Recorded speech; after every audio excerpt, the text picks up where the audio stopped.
ಡಂಬದ ವೈರಿ ನಿಜದ ನಗಾರಿ ವೀರಗಣಾಚಾರಿ ನಿರ್ಭಯತೆಯ ಬೇರಿ ನಿಜಶರಣ ಅಂಬಿಗರ ಚೌಡಯ್ಯನವರನ್ನ ಹೃದಯದಲ್ಲಿ ಸ್ಮರಣೆ ಮಾಡಿಕೊಂಡು ಜಗನ್ಮಾತೆ ಗಂಗಾ ಪರಮೇಶ್ವರಿಯನ್ನ ಸ್ಮರಣೆ ಮಾಡಿಕೊಂಡು ಬಸವಾದಿ ಶಿವಶರಣರನ್ನ ಪ್ರಪಂಚದ ಎಲ್ಲ ದಾರ್ಶನಿಕ ಮಹಾತ್ಮರನ್ನ ಸ್ಮರಣೆ ಮಾಡಿಕೊಂಡು ಅಂಬಿಗರ ಗುರುಪೀಠ ಹಾವೇರಿ ಸುಕ್ಷೇತ್ರ ನರಸೀಪುರದ ಪ್ರಥಮ ಪೀಠಾಧ್ಯಕ್ಷರಾಗಿರ್ತಕ್ಕಂತಹ ಸದ್ಗುರು ಪೂಜ್ಯ ಲಿಂಗೈಕ್ಯ ಶಾಂತಮಣಿ ಮಹಾಸ್ವಾಮೀಜಿಯವರನ್ನು ಸ್ಮರಣೆ ಮಾಡಿಕೊಂಡು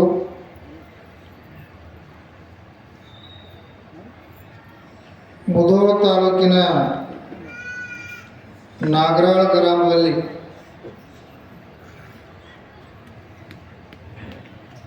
ವಿಶೇಷವಾದಂತಹ ಒಂದು ಆಧ್ಯಾತ್ಮಿಕ ಶರಣ ಸಂಸ್ಕೃತಿ ಉತ್ಸವ ಅಂಬಿಗರ ಚೌಡಯ್ಯ ಗಂಗಾ ಪರಮೇಶ್ವರಿಯ ಒಂದು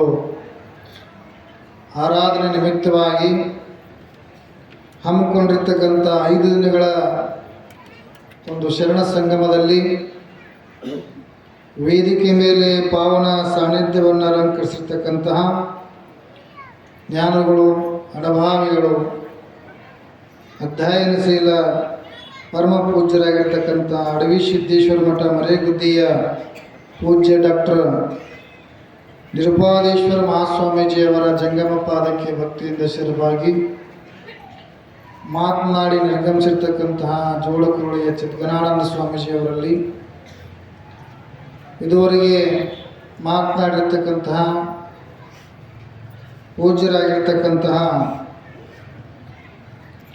ನಮ್ಮ ಚಿನ್ಮಯಾನಂದ ಮಹಾಸ್ವಾಮೀಜಿಯವರಲ್ಲಿ ಭಕ್ತಿಯ ಶರಣಾರ್ಥಿಗಳನ್ನು ಅರ್ಪಿಸಿ ಇದೇ ಗ್ರಾಮದವರಾಗಿರ್ತಕ್ಕಂತಹ ಪೂಜ್ಯ ಜ್ಯೋತಿ ಲಕ್ಕಪ್ಪ ಶರಣರಲ್ಲಿ ಸಂಗೀತಗಾರರಲ್ಲಿ ಸೇರಿರುವ ಎಲ್ಲ ಶರಣೆಯರೇ ತಮ್ಮೆಲ್ಲರಿಗೂ ಶರಣಾರ್ಥಿಗಳು.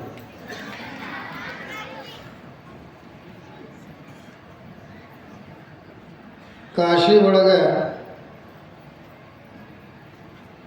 ಎಲ್ಲರೂ ಎದಕ್ಕೆ ಹೋಗ್ತಾರೆ? ಕಾಶಿ ಹೋಗಿ ಗಂಗಾ ನದಿ ಒಳಗೆ ಸ್ನಾನ ಮಾಡಿ ಕಾಶಿ ಒಳಗೆ ನಾವು ಜೀವ ಬಿಟ್ಟರೆ ನಮಗೆ ಮೋಕ್ಷ ಅಂತ ಹೇಳ್ತೀರಿಂದ ವಯಸ್ಸಾದವರೆಲ್ಲ ಕಾಶಿಗೆ ಹೋಗಿ ಸಾಯ್ತಾರೆ. ಸತ್ ಕೂಡಲೇ ಅವ್ರನ್ನ ಸುಡ್ಲಾಕಿನ ಪಾಳೆ ಹೆಚ್ಚಿ ಅರ್ಧಂಬರ್ಧ ಹೆಣ ಸುಟ್ಟು ಓದಿ ಎಳೆದೇಳದ ಗಂಗಾ ನದಿಯಾಗ ಹೋಗಿತಿರ್ತಾರೆ. ಇವರು ಪಾವನ ಆಗ್ಬೇಕಂತೇಳಿ ಮುಣಿಗೆ ಮೂಗು ಹಿಡಿದು ಹೇಳೋದ್ರಾಗ ಒಂದು ಹೆಣಾನ ಬಂದು ಹೆಡ್ಕಿಗೆ ಬಂದು ತಟ್ಟಿ ಬಿಡ್ತದೆ. ಹಿಂಗೆ ಅದು ಕಾಶಿ. ಅದಕ್ಕಾಗಿ ಅಂತಹ ಒಂದು ಕಾಶಿ ಒಳಗೆ ಒಂದು ಅಡುಪು ಹತ್ತಿದ ನಾಯಿ ಒಂದು ಭಾಳ ಚಂದ ವಿಷಯ ಇಟ್ಕೊಂಡ್ರಿ ನಿಜವೂ ವಿಷಯಗಳು. ಒಂದು ಅಡುಪು ಹತ್ತಿದ ನಾಯಿ ಅದು ಅಲ್ಲಿರ್ತಕ್ಕಂಥ ಸಾಧುರ ಸಂಘ ಮಾಡಿತ್ತು. ಸಾಧುರ ಸಂಘ ಮಾಡಿತ್ತು. ಅವ್ರು ಎಲ್ಲಿ ಹೋಗ್ತಾರ ಅವ್ರು ಬೆನ್ನ ಹೊಕ್ಕಿದ್ರು. ಅವ್ರು ಜಪಕ್ಕೆ ಕೂತ್ರು, ಅವ್ರ ಮುಂದೆ ಕೂತು ಜಪಕ್ಕೆ ನೋಡ್ಕೋತ ಕೊಡ್ತಿದ್ರು. ಅವ್ರೊಂದು ರೊಟ್ಟಿ ತಿನ್ನಾಕತ್ರಂದ್ರೆ ಅದ್ರಾಗಿನ ಒಂದು ಅರ್ಧ ರೊಟ್ಟಿ ಅದಕ್ಕೆ ಹಾಕಿದ್ರು. ಆದ್ರೆ ಆ ಸಾಧುನ ಬಿಟ್ಟು ಆ ನಾಯಿ ಎಲ್ಲೂ ಹೋಗಿರ್ಲಿಲ್ಲ. ಆ ಸಾಧುರ ಜೋಡಿನೇ ಇರ್ತಿತ್ತು ಅಡುಪು ಹತ್ತಿದ ನಾಯಿ. ಕೊನೆಗೆ ಆ ನಾಯಿ ಸತ್ತು ಮುಂದೆ ಯಾವ ಜನ್ಮಕ್ಕೆ ಬಂತು ಅಂತಂದ್ರೆ ಒಂದು ದೊಡ್ಡ ರಾಜ್ಯದ ರಾಜ್ಯದೊಳಗೆ ರಾಣಿಯಾಗಿ ಹುಟ್ಟಂತ. ರಾಣಿಯಾಗಿ ಹುಟ್ಟಿದ್ದು. ಇಲ್ಲಿ ಸಾಧು ಸಂತರ ಕೈಯಾಗ ಒಂದು ರೊಟ್ಟಿ ತಿಂದಿದ್ದ ಪ್ರಭಾವ, ಅವ್ರು ಗಾಳಿ ಬಡಿಸ್ಕೊಂಡಿದ್ದ ಪ್ರಭಾವ ರಾಣಿಯಾಗಿ ಹುಟ್ಟಿದ್ಲು. ಆ ಸಂಸ್ಕಾರ ಹೋಗಿರಲಿಲ್ಲ, ಜನ್ಮಾಂತರ ಸಂಸ್ಕಾರ ಹೋಗಿರಲಿಲ್ಲ. ಆ ರಾಣಿಯಾಗಿ ಮ್ಯಾಗ ಹಂಸತುಲ ಅಲ್ಲೆಲ್ಲ ಕೂಡುದು, ದೊಡ್ಡ ದೊಡ್ಡ ಅರಮನೆಯೊಳಗೆಲ್ಲ ಸಾಕಷ್ಟು ವೈಭವ ಇರ್ತಿತ್ತು. ಸಖಿಯರು ಇರ್ತಿದ್ರು, ಜೊತೆಯೊಳಗೆಲ್ಲ ಏನಪ್ಪ ಅಂದ್ರೆ ಸೇವಕಿಯರು ಇರ್ತಿದ್ರು. ಇಷ್ಟೆಲ್ಲ ಇದ್ರು ಊರಾಗ. ಹಿಂಗೆ ನಾಗರಾಳದೊಳಗೆ ಪುರಾಣ ಹತ್ತೈತಿ ಅಂದ್ರೆ ಆ ರಾಣಿಗೆ ಏನು ಅನಿಸ್ತಂದ್ರೆ ನಾನು ಸಾಮಾನ್ಯರಾಗಿದ್ನಿ ಅಂದ್ರೆ ಅಲ್ಲಿ ಕೂತು ಪುರಾಣ ಕೇಳ್ಬೋದಾಗಿತ್ತಲ್ಲ ಅಂತ ಅನಿಸ್ತಿತ್ತಂತ. ಜೀವ ತಳವಳಿಸ್ತಿತ್ತಂತ. ಶಿಷ್ಯ ತಳಮಳ ಸಾವ ಅಂತ ಹೇಳಿದ್ರು. ತಳಮಳ ಆಗ್ತಿತ್ತು ಆಕೆಗೆ.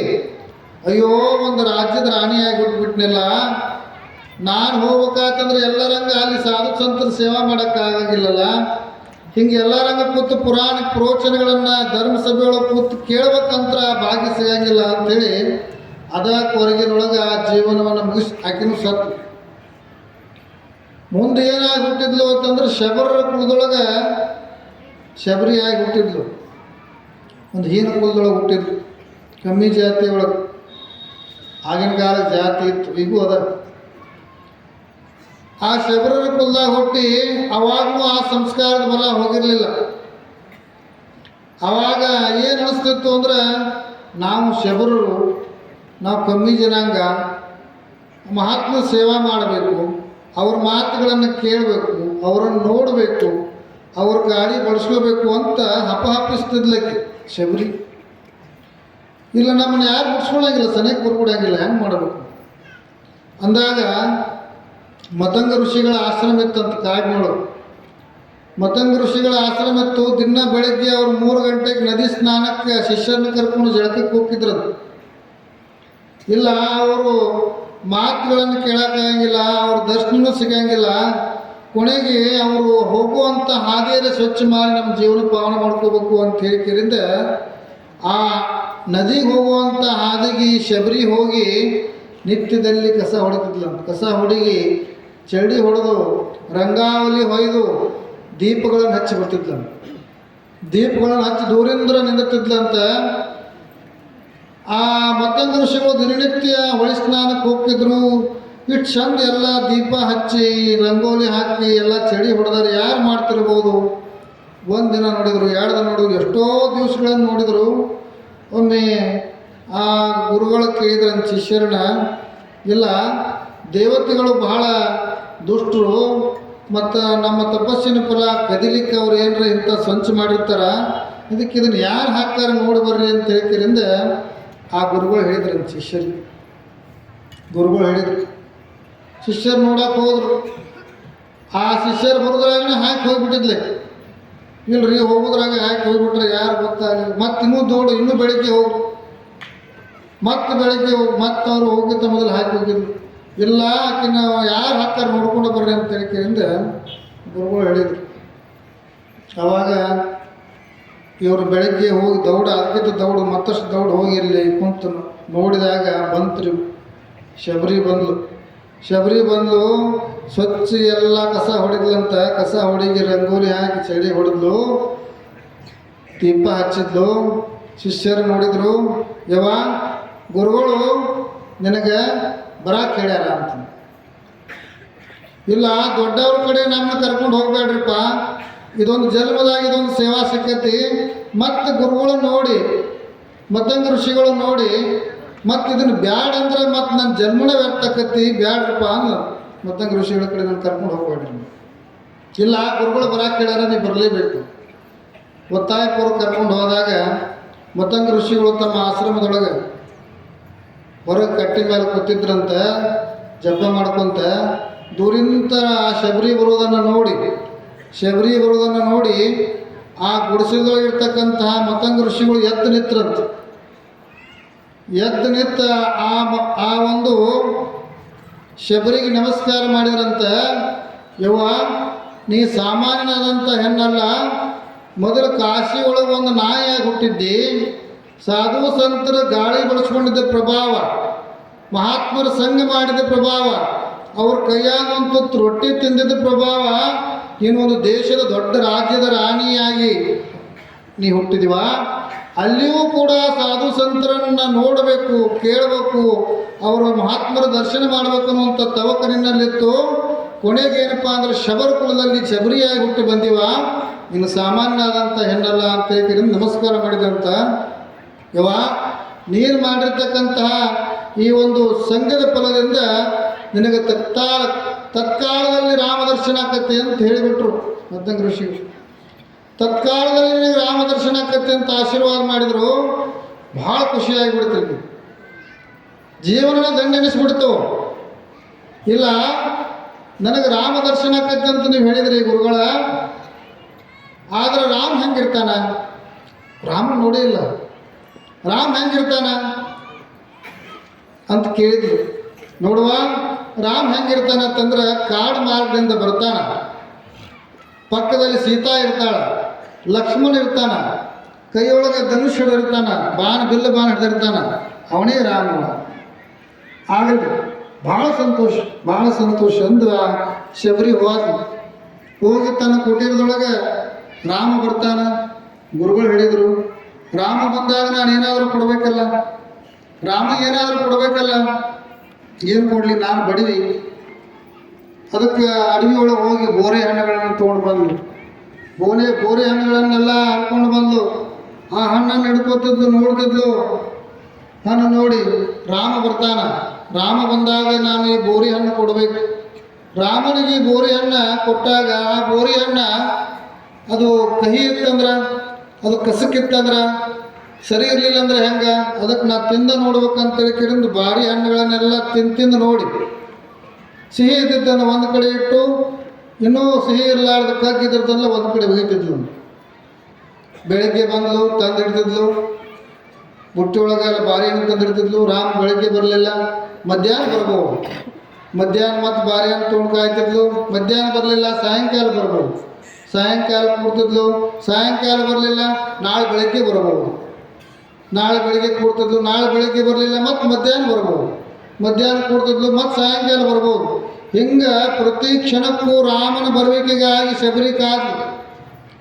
ಎಷ್ಟು ವರ್ಷ ಕಾದ್ಲು ಅಂತಂದ್ರೆ ಸಣ್ಣ ವಯಸ್ಸಿನೊಳಗೆ ಕಾಯುತ್ತಾ ಇರುವಂತಹ ಒಂದು ಶಬರಿ 90 ವರ್ಷಗಳೇ ಗತಿಸುವಾದು. ಶಬರಿಗೆ 90 ವರ್ಷಗಳೇ ಗತಿಸುವಾದು. 90 ವರ್ಷ ಗತಿಸುವಾದರೂ ಆಕೆಗೆ ಆ ಕಡೆ ಪರಿವೇನೇ ಇಲ್ಲ. ರಾಮ ಬೆಳಗ್ಗೆ ಬರ್ಬೋದು, ರಾಮ ಮಧ್ಯಾಹ್ನ ಬರ್ಬೋದು, ರಾಮ ಸಾಯಂಕಾಲ ಬರ್ಬೋದು. ಇದೇ ಒಂದು ರಾಮ ಧ್ಯಾನದೊಳಗೆ ಮಾಡಿ ಮಾಡಿ ಮಾಡಿ ಕೊನೆಗೆ ಸೀತಾನ ಕಳ್ಕೊಂಡಂಥ ರಾಮ ಕಾಡು ಮಾರ್ಗದಿಂದ ಬಂದ. ಸೀತಾನ ಕಳ್ಕೊಂಡಿದ್ದ, ಕಾಡಿನಲ್ಲಿ ಸಾಕಷ್ಟು ದನುವಾಗಿತ್ತು. ಲಕ್ಷ್ಮಣ ಒಬ್ಬ ಇದ್ದ, ಸೀತಾ ಅಪಹರಣ ಆಗಿತ್ತು. ರಾಮ ಬಂದ, ಅವನ ನೀರಡಿಕೆ ಆಗಿತ್ತು, ಹಸುವಾಗಿತ್ತು. ಇಲ್ಲಿ ಯಾವುದಾದ್ರೂ ಆಶ್ರಮಗಳದಾವಂತ ಹುಡುಕಾಡ್ಕೊಂತ ರಾಮ ಬಂದ. ಈ ಶಬರಿ ಕುಟೀರಕಾಂತ ಶಬರಿ ಕುಟೀರದ ಒಳಗಿದ್ಲು.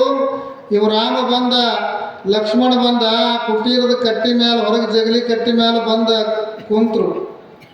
ಬಾಯಾರಿತ್ತು, ನೀರಡಿಸಿದ್ರು, ಹಸುವಾಗಿತ್ತು. ಲಕ್ಷ್ಮಣನ ತೊಡಿ ಮೇಲೆ ರಾಮ ಬಂದು ಒಂದಿಷ್ಟು ಮಲ್ಕೊಂಡ. ಅವಾಗ ಶಬರಿ ಯಾರು ಅಂತ ಹೊರಗೆ ಬಂದು ನೋಡ್ತಾಳ. ಲಕ್ಷ್ಮಣ ಇದ್ದ, ರಾಮ ಇದ್ದ. ಅವಾಗ ಶಬರಿ ಕೇಳಿದ್ಲು, ರಾಮ ಅಂದ್ರೆ ನೀನೇ ಏನಪ್ಪ ಅಂತ ಕೇಳಿದ್ಲು. ಹೌದುವಾ, ನಾನೇ ರಾಮ. ಇವು ಯಾರು ಅಂತ ಕೇಳಿದ್ಲು. ಇವು ಲಕ್ಷ್ಮಣ. ಸೀತಾದೇವಿ ಎಲ್ಲಿದ್ದಾಳ ಅಂತ ಕೇಳಿದ್ಲು. ಸೀತಾದೇವಿ ಅಪಹರಣ ಆಗ್ಯಾಳ. ಸೀತಾದೇವಿ ಕಳ್ಕೊಂಡ, ರಾಮನ ಉದಾನ ಅಂದ ಕೂಡಲೇ ಶಬರಿಗೆ ಎಷ್ಟು ಆನಂದ ಆಯ್ತಂದ್ರೆ ಆಕೆಗೆ ಸ್ವರ್ಗ ಆ ಕುಡಿಸಲ ಏಕಾಕಾರ ಆಗಿಬಿಡ್ತು. ಎಷ್ಟು ಆನಂದ, ಪರಮಾನಂದ ಆಗಿಬಿಡ್ತು. ಆಹಾ ರಾಮ, ನೀನು ಬರ್ತಿ ಅಂತ ಹೇಳಿಕೆರಿಂದ ನಿನ್ನೆಯಿಂದ ಹಾಗೆ ನೋಡಿನಿ ಅಂತ ಹೇಳಿಲ್ಲಂತ ಶಬರಿ. 90 ವರ್ಷ ಕಾದದ್ದು ನೆನಪು ಹಾರಿಬಿಟ್ಟಿತ್ತು. ನಾನು ನಿನ್ನೆಯಿಂದ ಹಾಗೆ ನೋಡಾಕತ್ತಿದ್ನಿ, ನೀ ಬರ್ತಿ ಅಂತ ಹೇಳಿ, ನೀನು ಬರುವಿಕೆಗಾಗಿ ನಾನು ಕಾಯಕತ್ತಿದ್ನಿ ಅಂತ ಹೇಳಿ ಆ ಹರಿರ್ತಕ್ಕಂಥ ಬಾರಿ ಹಣ್ಣದು ಒಂದು ದೊಡ್ಡ ರಾಶಿನ ಆಗಿತ್ತು. ಆ ಬಾರಿ ಹಣ್ಣು ತಂದು ಕಡ್ದದ್ದು ಬಾರಿ ಹಣ್ಣು ತಂದು ಲಕ್ಷ್ಮಣ ಬಂದಿಟ್ಟು ನೀರು ಕೊಟ್ಲಂತ. ರಾಮನ ಬಂದಿಟ್ಟು ರಾಮ ನೀರು ಕುಡ್ದ, ಹಣ್ಣು ತಿಂದ. ಹಂಗೆ ಹಣ್ಣು ತಿಂದ ಲಕ್ಷ್ಮಣ ನೋಡಿದ, ಈ ರಾಮ ಮಹಾಪ್ರಭು ಇದೇನು ತಿನ್ನಾಕತ್ತೀರಿ ನೀವು? ಆಕೆ ಎಂಜಲ ಮಾಡಿಟ್ಟಾಳ ಆ ಹಣ್ಣು ಎಂಜಲ ಮಾಡಿಟ್ಟಾಳ, ಅದನ್ನು ಯಾಕೆ ತಿಂತೀರಿ ಅಂತ ಕೇಳಿದಾಗ, ಆ ಹಣ್ಣು ತಿಂದು ನೋಡಿ ಲಕ್ಷ್ಮಣ ಅಂತ ಲಕ್ಷ್ಮಣ ಕೊಟ್ರೆ ಆ ಹಣ್ಣಿನ ರುಚಿ ಆ ದೇವಲೋಕದೊಳಗೆ ಇಂದ್ರಲೋಕದೊಳಗಿಲ್ಲ. ಅಂಥ ರುಚಿ ಆ ಹಣ್ಣು ತಿಂದಾಗ ಲಕ್ಷ್ಮಣಿಗೆ ಐತಂತ. ಇದು ಹೆಂಗೆ ಸಾಧ್ಯ ಅಂದ್ರೆ ಇದು ಭಕ್ತಿಯ ಫಲ ಅಂತ ರಾಮ ಹೇಳಿದಂತೆ.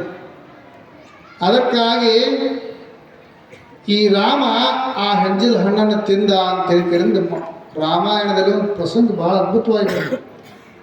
ಈ ದೃಷ್ಟಾಂತವನ್ನು ಹೇಳುವಂಥ ಕಾರಣ ಏನಂದ್ರೆ, ಪೂಜ್ಯರು ಹೇಳಿದ್ರಲ್ಲ, ಮಂಡೆ ಮಾಸಿದೊಡೆ ಮಜ್ಜನ ಮಾಡು, ವಸ್ತ್ರ ಮಾಸಿದೊಡೆ ಮಡಿವಾಳನಿಗೆಕ್ಕು, ಮನ ಮಾಸಿದೊಡೆ ಕೂಡಲ ಸಂಗನ ಶರಣರ ಅನುಭವ ಮಾಡು. ಪೂಜ್ಯರು ಹೇಳಿದ್ರು, ಬಸವಣ್ಣರ ವಚನ ಹೇಳಿದ್ರು. ಯಾವಾಗ ನಮ್ಮ ಮನಸ್ಸು ಜಳಕ ಮಾಡ್ತದ, ಯಾವಾಗ ನಮ್ಮ ಮನಸ್ಸು ಸ್ವಚ್ಛ ಆಗ್ತದ ಅಂತಂದ್ರೆ ಮಹಾತ್ಮರ ಸಂಘದಿಂದ, ಸಾಧು ಸಂತರ ಸಂಘದಿಂದ ಮಾತ್ರ, ಅವರ ಮಾತುಗಳಿಂದ ಮಾತ್ರ ನಮ್ಮ ಮನಸ್ಸಿನ ಮೈಲಿಗೆಯನ್ನು ತೊಳಿಲಿಕ್ಕೆ ಸಾಧ್ಯದ. ನೀರಿನಿಂದ ನಾವು ತೊಳಿಲಿಕ್ಕೆ ಸಾಧ್ಯ ಇಲ್ಲ. ಅದಕ್ಕಾಗಿ ಹೇಳಿದ್ರಲ್ಲ ಅಂಬಿಗರ ಚೋಡಿನ ವಚನ ಪೂಜ್ಯ ಚಿನ್ಮಯಾನಂದ ಸ್ವಾಮಿ ಹೇಳಿದರು, ಯಾವುದು ಅಂತಂದ್ರೆ ನೀರು ತೀರ್ಥವಲ್ಲ, ನೀರು ತೀರ್ಥ ಅಲ್ಲಪ್ಪ, ಮನಸ್ಸು ತೀರ್ಥ. ಮನ ನಿರ್ಮಲ ಆಗಬೇಕು, ಮನ ಪ್ರಸನ್ನ ಆಗಬೇಕು. ಇವತ್ತೆಲ್ಲ ನೀವು ಮನಸ್ಸನ್ನು ಹರಿದುಕೊಂಡು ಒಂದು ಕ್ಷಣ ಕುಂತೀರಿ.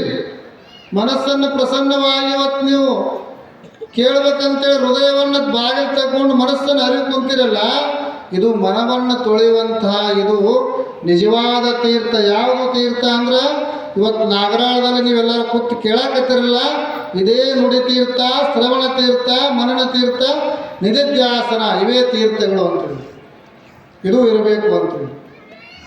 ಅದಕ್ಕಾಗಿ ಸದಾವಕಾಲ ಸಜ್ಜನರ ಸಂಘದಲ್ಲಿ ಶರೀಫ್ರು ಹೇಳಿದರು, ಮನವೇ ಮನಸ್ಸೇ ಮನಸ್ಸಿನ ಮನವ ನಿಲ್ಲಿಸು, ಮನಸ್ಸೇ ಮನಸ್ಸಿನ ಮನಸ್ಸು ಎಲ್ಲದಕ್ಕೂ ಕಾರಣ.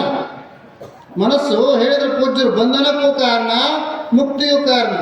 ಕೀಲಿ ಮನೆಗೆ ನಾವು ಕಿವಿ ಹಾಕ್ತೀವಿ, ಮನೆಗೆ ನಾವು ಚಾವಿ ಹಾಕ್ತೀವಿ.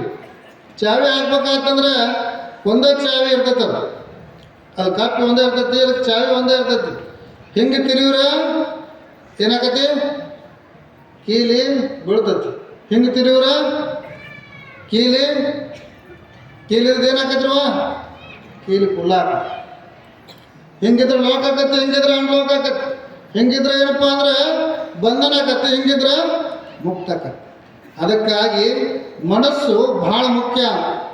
ಇವತ್ತು ನೀವು ಮನಸ್ಸು ಮಾಡಿರಂತೇಳಿ ಬಂದು ಕುಂತೀರಿ, ಹೌದಲ್ಲ? ಮನಸ್ಸು ಮಾಡಿದರೆ ಏನೂ ಇಲ್ಲ ಅಂತ ನಾವು, ಮನಸ್ಸು ಮಾಡಪ್ಪ ನೀನು, ಮನಸ್ಸು ಮಾಡಿದರೆ ಎಲ್ಲ ಅಂತ ನಾವು ರೂಢಿ ಒಳಗೆ ನಿಮ್ಗೆ ತಿಳಿಬೇಕಂದ್ರೆ. ಅದಕ್ಕಾಗಿ ವಿಮಲ ಮಾನಸದಿಂದ ಎಂಥ ಚಂದ ಹೇಳ್ತಾರೆ. ಯಾವುದು ತೀರ್ಥ ಅಂತಂದ್ರೆ ನಿಜಗೂ ಶಿವ ಹೇಳಿದ್ರಲ್ಲ ಇಲ್ಲಿ, ವಿಮಲ ಮಾನಸದಿಂದ ಶುಭ ತೀರ್ಥವೆಂಟ ಅಂತಕ್ಕಂಥ ವಿಷಯ ಎಷ್ಟು ಅದ್ಭುತವಾದಂಥ ವಿಷಯ. ಮಲರಹಿತವಾಗಿರ್ತಕ್ಕಂತಹ ಮನಸ್ಸೇ ತೀರ್ಥ. ಅದು ಯಾರ ಮನಸ್ಸು ತೀರ್ಥ ಆಗಿರ್ತೈತಿಲ್ಲ ಅವರೆಲ್ಲ ಜ್ಞಾನಿಗಳಾಗಿರ್ತಾರೆ. ಅದಕ್ಕೇನು ಸಂಸಾರ ಸನ್ಯಾಸ ಏನು ಬೇಕಾಗಿಲ್ಲ. ಎಲ್ಲ ಶರಣರು ಅವರವರ ಜೀವನವನ್ನು ತೀರ್ಥವನ್ನಾಗಿ ಮಾಡ್ಕೊಂಡವ್ರೆ, ಅವರ ಜೀವನವನ್ನು ಕ್ಷೇತ್ರವನ್ನಾಗಿ ಮಾಡ್ಕೊಂಡವ್ರೆ, ಅವರ ನುಡಿಯನ್ನು ಪಾವನವನ್ನಾಗಿ ಮಾಡ್ಕೊಂಡವ್ರೆ, ಅವ್ರ ನಡೆಯನ್ನು ಪಾವನವಾಗಿ ಮಾಡ್ಕೊಂಡವ್ರೆ. ಅಂಬಿಗರ ಚೌಡಯ್ಯನವ್ರು ಹೆಂಗೆ ಬದುಕಿದ್ರು, ಬಸವಣ್ಣವ್ರು ಹೆಂಗೆ ಬದುಕಿದ್ರು. ಇವತ್ತು ಚೌಡಯ್ಯನವ್ರ ಜಾತ್ರೆ ಆರಾಧನೆವೆಲ್ಲ ಇಷ್ಟು ಚಂದ ಮಾಡ್ತಾಯಿದ್ವಿ. ಜಾತಿ ಮತ ಪಂಥ ಭೇದ ಯಾವುದೂ ಇಲ್ಲದ ಇಂಥ ಸಜ್ಜನರ ಸಂಘ ನಡೀತೈತಲ್ಲ, ಇದು ಬಹಳ ಶ್ರೇಷ್ಠವಾಗಿರ್ತಕ್ಕಂತಹ ಸತ್ಕಾರ್ಯ, ಇದು ತೀರ್ಥ. ಅದಕ್ಕಾಗಿ ಈ ರೀತಿಯಾದಂಥ ಮನಸ್ಸು ತೀರ್ಥ ಆಗಬೇಕು, ಮನಸ್ಸು ಬದಲಾವಣೆ ಆಗಬೇಕು, ಮನಸ್ಸು ಮಹದಲ್ಲಿ ನಿಲ್ಲಬೇಕು. ಮನಸ್ಸು ಇವತ್ತು ಅಂತರ್ಮುಖವಾದರೆ ಅವಿರಳ ಜ್ಞಾನ, ಬಹಿರ್ಮುಖವಾದರೆ ಮಾಯಾ ಪ್ರಪಂಚ. ಎಲ್ಲ ನಮ್ಮ ಕಡೆ ಐತೆ ಅಂತ ಹೇಳ್ತಾರ, ಎಲ್ಲ ನಮ್ಮೊಳಗದ. ನಮ್ಮೊಳಗೆ ನಾ ತಿಳ್ಕೊಂಡೆ, ನನಗೆ ಬೇಕಾದ ಗಂಡನ ಮಾಡಿಕೊಂಡೆ, ಆಜ್ಞಾ ಪ್ರಕಾರ ನಡ್ಕೊಂಡೆ, ನಾ ಎಲ್ಲರ ಹಂಗೊಂದು ಹರಕೊಂಡೆ. ಎಷ್ಟು ಚಂದ ಹೇಳ್ತಾರೆ. ಹಾಕಿದ ಜನಿವಾರವ ಸದ್ಗುರುನಾಥ, ಸಂಧ್ಯಾ ವಂದನೆ ಕಲಿಸಿ ಆನಂದದ ಬಿಂದು ಮಧ್ಯದ ನಿಲ್ಲಿಸಿ, ನಂದಿಸಿ ಮನಸ್ಸನ್ನು ಆತ್ಮದ ಜಲದಲ್ಲಿ ಎಂದೆಂದಿಗೂ ಯಮನ ದ್ವಂದ್ವಿಗೆ ಇಲ್ಲದೆಂದು ಹಾಕಿದ ಜನಿವಾರವ ಸದ್ಗುರುನಾಥ, ಹಾಕಿದ ಜನಿವಾರವ. ಎಷ್ಟು ಚಂದ ಹೇಳ್ತಾರೆ ಶರೀಫರು. ಗುರು ಏನು ಮಾಡಿದೆ ಅಂದರೆ ಸಂಧ್ಯಾ ವಂದನೆ ಕಲಿಸಿ ಆನಂದದ ಬಿಂದು ಮಧ್ಯದಲ್ಲಿ ನನ್ನ ನಿಲ್ಲಿಸಿ, ಮನಸ್ಸನ್ನು ನಿಲ್ಲಿಸಿ ಇವತ್ತು ಆತ್ಮದ ಜಲದಲ್ಲಿ ಅದನ್ನು ಶುದ್ಧೀಕರಣ ಮಾಡಿದ ಅಂತ. ಅದಕ್ಕಾಗಿ ಈ ರೀತಿಯಾದಂತಹ ಮನ ಮಹದಲ್ಲಿ ನಿಲ್ಲಬೇಕಾಗ್ತದ, ಮನಸ್ಸು ನಿರ್ಮಲವಾಗಬೇಕಾಗ್ತದ. ಯಾವಾಗ ಮನಸ್ಸು ನಿರ್ಮಲ ಆಗ್ತದಲ್ಲ, ಕಾಯವೇ ಕಾಶಿ, ಒಡಲೇ ಸೇತು ಬಂದ ರಾಮೇಶ್ವರ, ಶಿರವೇ ಶ್ರೀಶೈಲ ಪರ್ವತ ನೋಡ ಅಂತ ಅಂಬಿಗರ ಚೌಡಯ್ಯ ಭಾಳ ಕಡಕ್ ಹೇಳ್ತಾನೆ. ಅದ್ರಾಗ ನಾನು ಕಟ್ ಮಾಡಿ ಹೇಳಿದ್ದೀನಿ.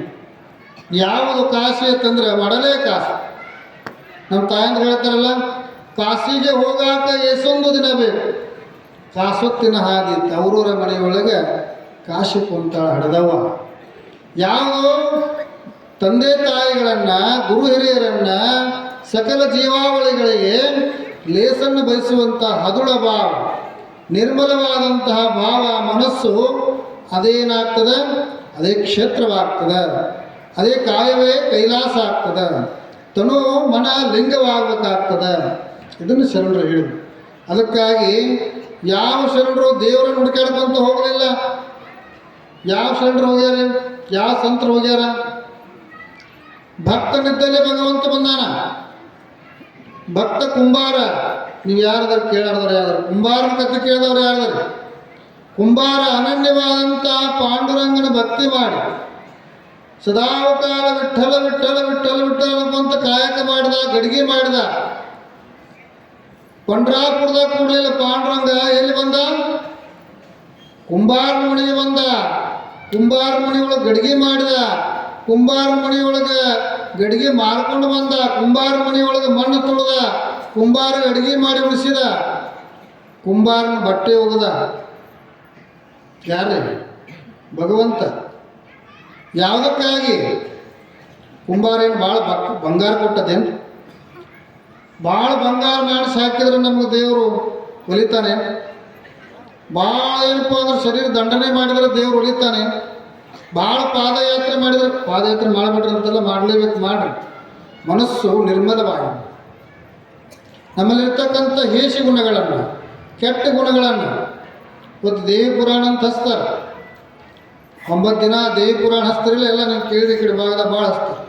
9 ದಿನ ದೇವಿ ಪುರಾಣ ಅಂದರೆ ಚಿದಾನಂದ ಅವಧೂತರು ಏನು ಹೇಳ್ತಾರೆ ಅಂದರೆ ದೇಹದ ಪುರಾಣ.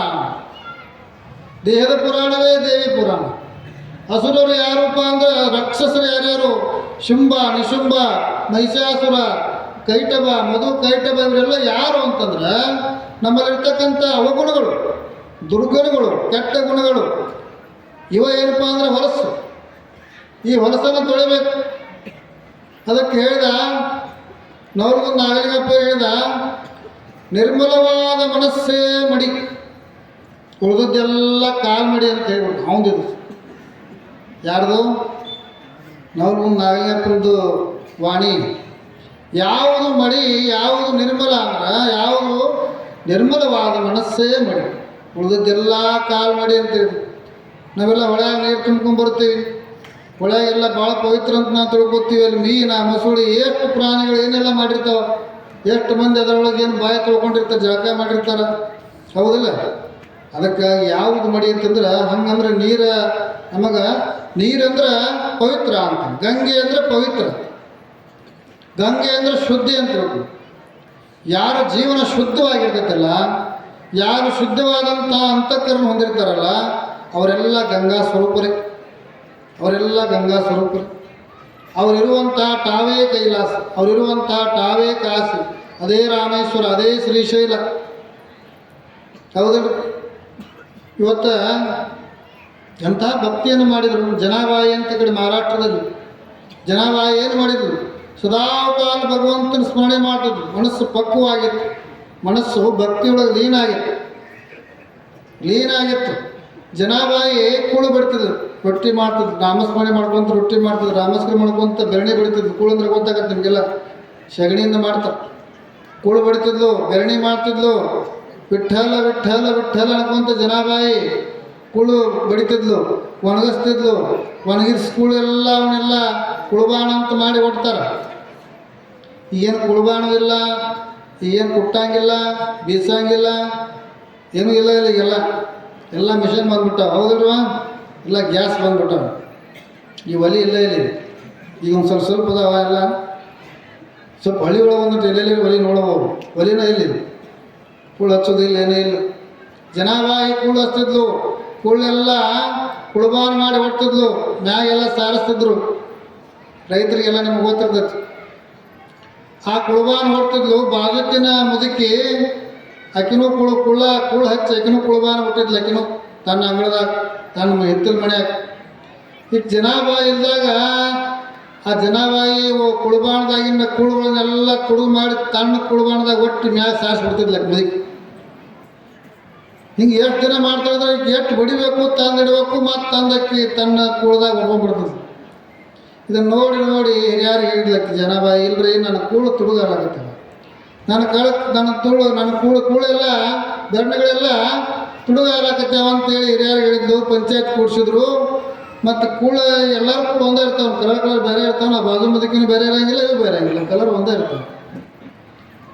ಮತ್ತು ತುಡು ಮಾಡಿ ಅಂತ ಹೆಂಗೆ ಹೇಳ್ತೀವ, ಮತ್ತು ಇದನ್ನು ಹೆಂಗೆ ಕಂಡು ಹಿಡಿದು ಅಂತ ಅವ್ರಿಗೆ ಹಿರಿಯರಿಗೆ ಪಂಚರಿಗೂ ಸಮಸ್ಯೆ ಆಯ್ತು. ಜನಾಭ ಹೇಳಿದ್ಲು, ಇಲ್ರಿ ನನ್ನ ಕೂಳೆಲ್ಲ ವಿಠಲ್ ಅಂತಾವ ಅಂತ ಹೇಳಿ ಆಶ್ಚರ್ಯ ಆತ. ಹೌದಾ, ವಿಠಲ್ ಅಂತ ನಾನು ಕೂಳ್ಬೇಕಾರ ನೋಡ್ರಿ ಅಂತ ಬಂದರು. ಆ ಮುದುಕಿ ಬಣ್ಣಿಗೆ ಬಂದರು, ಎಲ್ಲ ಕೂಳು ಹಿರಿತಿದ್ರು, ಕಿವಿಗೆ ಹಚ್ತಿದ್ರು. ವಿಠಲ್ ಅನ್ನುವಂಥ ಕೂಳು ಈ ಕಡೆ ಹೋಗ್ತಿದ್ರು, ಅಣ್ಲಾರ್ದ ಕೂಳು ಈ ಕಡೆ ಹೋಗ್ತಿದ್ರು. ವಿಠಲ್ ಅನ್ನುವಂಥ ಕೂಳು ಈ ಕಡೆ ಹೋಗ್ತಿದ್ರು, ವಿಠಲ್ ಅಣ್ಲಾರ್ದ ಕೂಳು ಆ ಕಡೆ ಹೋಗ್ತಿದ್ರು. ಇದು ಭಕ್ತಿಯ ಶಕ್ತಿ, ಇದು ನಿರ್ಮಲವಾದಂಥ ಮನಸ್ಸಿನ ಶಕ್ತಿ. ಅದಕ್ಕಾಗಿ ಈ ರೀತಿಯಾದಂತಹ ಭಕ್ತಿಯನ್ನು ಆಚರಿಸಾಕ ಏನು ಬೇಕ್ರಿ? ಗೃಹಸ್ಥನಾದ್ರೇನು, ಸನ್ಯಾಸಿ ಆದ್ರೇನು, ಹೆಂಗಿದ್ರೇನು, ಬಡವನಾದ್ರೇನು, ಶ್ರೀಮಂತನಾದ್ರೇನು. ಅದಕ್ಕೆ ಈ ರೀತಿಯಾದಂತಹ ನಿರ್ಮಲವಾದಂಥ ಮನಸ್ಸು, ಶುದ್ಧವಾದಂಥ ಮನಸ್ಸು, ಅದೇ ಕಾಸು, ಅದೇ ಕ್ಷೇತ್ರ, ಅದೇ ಶುದ್ಧವಾದಂತಹ ತೀರ್ಥ. ನಮ್ಮ ಮನಸ್ಸು ತೀರ್ಥ ಇಟ್ಕೊಂಡು, ಮನಸ್ಸು ಸ್ವಚ್ಛ ಇರಬೇಕು, ಗುಣಗಳ ಸ್ವಚ್ಛ ಇರಬೇಕು. ಈ ಭಾವ ನಮ್ಮಲ್ಲಿ ಹರಡಬೇಕು ಅಂತ. ಇದಕ್ಕಾಗಿಯೇ ಇವತ್ತೇನಪ್ಪ ಅಂದ್ರೆ ಮಹಾತ್ಮರ ನುಡಿಗಳನ್ನುವಂಥ ಒಂದು ಸೋಪನ್ನು ಹಚ್ಚಿ, ಶರಣರ ನುಡಿಗಳನ್ನೇ ಕಡಗೀಲು ಕಾಣ. ಮಹಾತ್ಮರ ಮಾತುಗಳು ನಮ್ಮ ಮನಸ್ಸನ್ನು ತೊಳಿತಾವೆ, ಅಶುದ್ಧವಾದಂಥ ಮನಸ್ಸನ್ನು ಶುದ್ಧ ಮಾಡ್ತಾವೆ, ಕಲ್ಮಶವಾದಂಥ ನಮ್ಮ ಭಾವನೆಗಳನ್ನು ಶುದ್ಧ ಮಾಡ್ತಾವೆ. ಯಾವ ಗಂಗೆ ಅಂತಂದ್ರೆ ಮಹಾತ್ಮರ ನುಡಿಗಳು, ಮಹಾತ್ಮರ ವಚನಗಳು. ಅವತ್ತು ನಮ್ಮನ್ನೆಲ್ಲ ಶುದ್ಧವನ್ನು ಮಾಡುವಂಥ ಶಕ್ತಿ ಅವಕ್ಕೆ ಮಾತ್ರ ಅದ. ದೇಹ ಹೊಲಸಾದ್ರೆ ಶಾಂಪೂ ಅದಾವ, ತಲೆ ಹೊಲಸಾದ್ರೆ ಏನಪ್ಪ ಅಂದ್ರೆ ಸಾಕಷ್ಟು ಸಿಗಿಕಾಯಿ ಹಚ್ಬೋದು, ಸಿಗಿಕಾಯಿ ಪುಡಿ ಹಚ್ಚಿ ತೊಳ್ಕೊಬೋದು. ಬಟ್ಟೆಗಳ ಹೊಲಸಾದ್ರೆ ಏನಪ್ಪ ಅಂದ್ರೆ ಸರ್ಪ್ ಎಕ್ಸಲ್ ಹಾಕಿ ಸಾಬೂನು ಪುಡಿ ಹಾಕಿ ಒಳಗಿಬೋದು. ಮನಸ್ಸು ಹೊಲಸಾತಂದ್ರೆ ಎಲ್ಲಿ ತೊಳಿಬೇಕಂದ್ರೆ ಇಲ್ಲೇನು ನಾಗರಾಳದೊಳಗೆ ಕುಂತಿರಲ್ಲ. ಇಂತಹ ಶರಣರ ಸಂಘದ ಅನುಭವಗಳನ್ನು ಮಾಡೋದು ಅಂತೇಳಿ ಕೇಳಿ ಸ್ಪಷ್ಟವಾಗಿ ಶರಣರು ನಮಗೆ ಬಸವಣ್ಣವ್ರ ಸಂದೇಶವನ್ನು ಕೊಡ್ತಾರೆ, ಅಂಬೇಗರ ಸೋಡಿಯವ್ರ ಸಂದೇಶವನ್ನು ಕೊಡ್ತಾರೆ. ಅವಾಗ ನಮ್ಮ ಮನಸ್ಸು ಏನಾಗ್ತದೆ ಅಂತಂದ್ರೆ ನಿರ್ಮಲ ಆಗ್ತದೆ, ಸ್ವಚ್ಛ ಆಗ್ತದೆ. ಇವತ್ತು ಬದುಕು ಬದಲಾವಣೆ ಆಗ್ತದೆ ಅಂತ. ಮನಸ್ಸು ಸ್ವಚ್ಛ ಇದಕ್ಕೆ ಮನ್ಯಾಗ ಜಗಳ ಆಕ್ಕವ, ಹೌದಲ್ರಿವ? ಮನ್ಯಾಗ ಜಗಳ ಎದ್ರ ಸಲುವಾಗಿ ಆಕ್ಕವ? ಅತ್ತಿ ಸ್ವಸ್ಥೆಯರ ಜಗಳ, ಮಾವ ಹಳೆಯನ ಜಗಳ, ಇವು ಹೌದಲ್ಲ. ಮನ್ಯಾಗ ಜಗಳ, ಅಣ್ಣತಮ್ಮರ ಜಗಳ, ಭೂಮಿ ಸೀಮಿ ಜಗಳ, ಹೌದಲ್ಲ? ಇವೆಲ್ಲ ಎದಕ್ಕೆ ಆಕ್ಕವಪ್ಪ ಅಂತಂದ್ರೆ ನಮ್ಮಲ್ಲಿರ್ತಕ್ಕಂಥ ಅಶುದ್ಧ ಭಾವನೆ. ಅವನ ಯಾಕೆ ನನಗೆ ಬೇಕು, ಎಲ್ಲ ನನಗೆ ಬೇಕು ಅಂತಕ್ಕಂಥ ಒಂದು ನಾನಾಡುವಂಥ ಒಂದು ಭಾವನೆಗಳು. ಇವತ್ತು ನಮ್ಮಲ್ಲಿರ್ತಕ್ಕಂಥ ಒಂದು ಸಣ್ಣತನ, ಎಲ್ಲ ನನಗೆ ಇರುವಂಥ ಭಾವನೆ, ಯಾರಿಗೂ ಬೇಡ, ಎಲ್ಲ ನನಗೆ ನಾನೇ ಒಬ್ಬ ಇರಬೇಕು, ನಾನೇ ತಿನ್ನಬೇಕು ಅನ್ನುವಂಥ ಭಾವನೆ. ಈ ಭಾವನೆಗಳು ಹೋಗ್ಬೇಕಾತಂದ್ರೆ ಮಹಾತ್ಮರ ನುಡಿಗಳನ್ನು ಕೇಳಿ, ಸಜ್ಜನರ ಸಂಘ ಎಲ್ಲದಕ್ಕೂ ಅವಧಿ ಹೇಳಿದರು. ವೈರಾಗ್ಯಕ್ಕೆ ಅವಧಿ ಹೇಳಿದರು, ಸಾಧನೆಗೆ ಅವಧಿ ಹೇಳಿದರು, ಮತ್ತೇನಪ್ಪ ವ್ರತಗಳಿಗೆ ಅವಧಿ ಹೇಳಿದರು, ಪೂಜೆಗೆ ಅವಧಿ ಹೇಳಿದರು. ಆದ್ರೆ ಯಾವ ಶರಣರು, ಯಾವ ಜ್ಞಾನಿಗಳು ಸಜ್ಜನರ ಸಂಘಕ್ಕೆ ಅವಧಿ ಹೇಳಿಲ್ಲ. ಸಜ್ಜನರ ಸಂಘ ಎಲ್ಲಿವರೆಗೆ ಮಾಡ್ಬೇಕಂತಂದ್ರೆ ಶರೀರವಿರುವನಕ್ಕೆ ಅರಿತವರ ಸಂಘ ಮಾಡಲೇಬೇಕು ಅಂತಕ್ಕಂಥ ಸಂದೇಶವನ್ನು ಮಹಾತ್ಮರು ನಮಗೆಲ್ಲ ಕೊಟ್ಟರು ಅಂತೇಳಿ. ಅದಕ್ಕಾಗಿ ಸದಾಕಾಲ ಸತ್ಪುರುಷರ ಸಂಘದಲ್ಲಿ, ಸಾಧು ಸಂಚರರ ಸಂಘದಲ್ಲಿ ಅವರ ನೆರಳ, ಅವರ ಗಾಳಿ, ಅವರ ಮಾತುಗಳು ಸದಾಕಾಲ ನಮ್ಗೆ ಬೀಳ್ತಾನೆ ಇರಬೇಕು.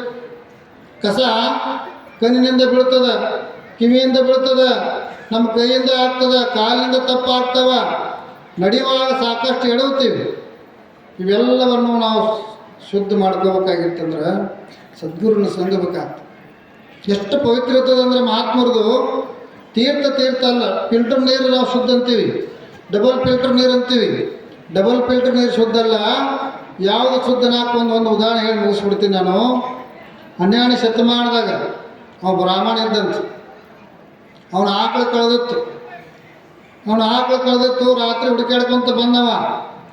ಅದು ಆಕಳು ಎಲ್ಲಿ ಹೋಗಿ ನಿಂತಿತ್ತು ಅಂತಂದ್ರೆ ಮಾದಾರ ಚೆನ್ನಯ್ಯನ ಮನೆಯ ಬಚ್ಚಲ್ ನೀರು ಹೋಗುವಂಥ ರೊಜ್ಜನ್ಯಾಗ ನಿಂತಿತ್ತು. ಅದು ರೊಜ್ಜನ್ಯಾಗ ಬಚ್ಚಲ್ ಹರಿ ಅಂತಿರಲ್ಲ, ನೀವೇನಂತೀರಿ ಕೊಳಚೆ ಅಂತಿರಲ್ಲ, ಜಾಕ ಮಾಡಿದ ನೀರು ಹೋಗೋಕೆ.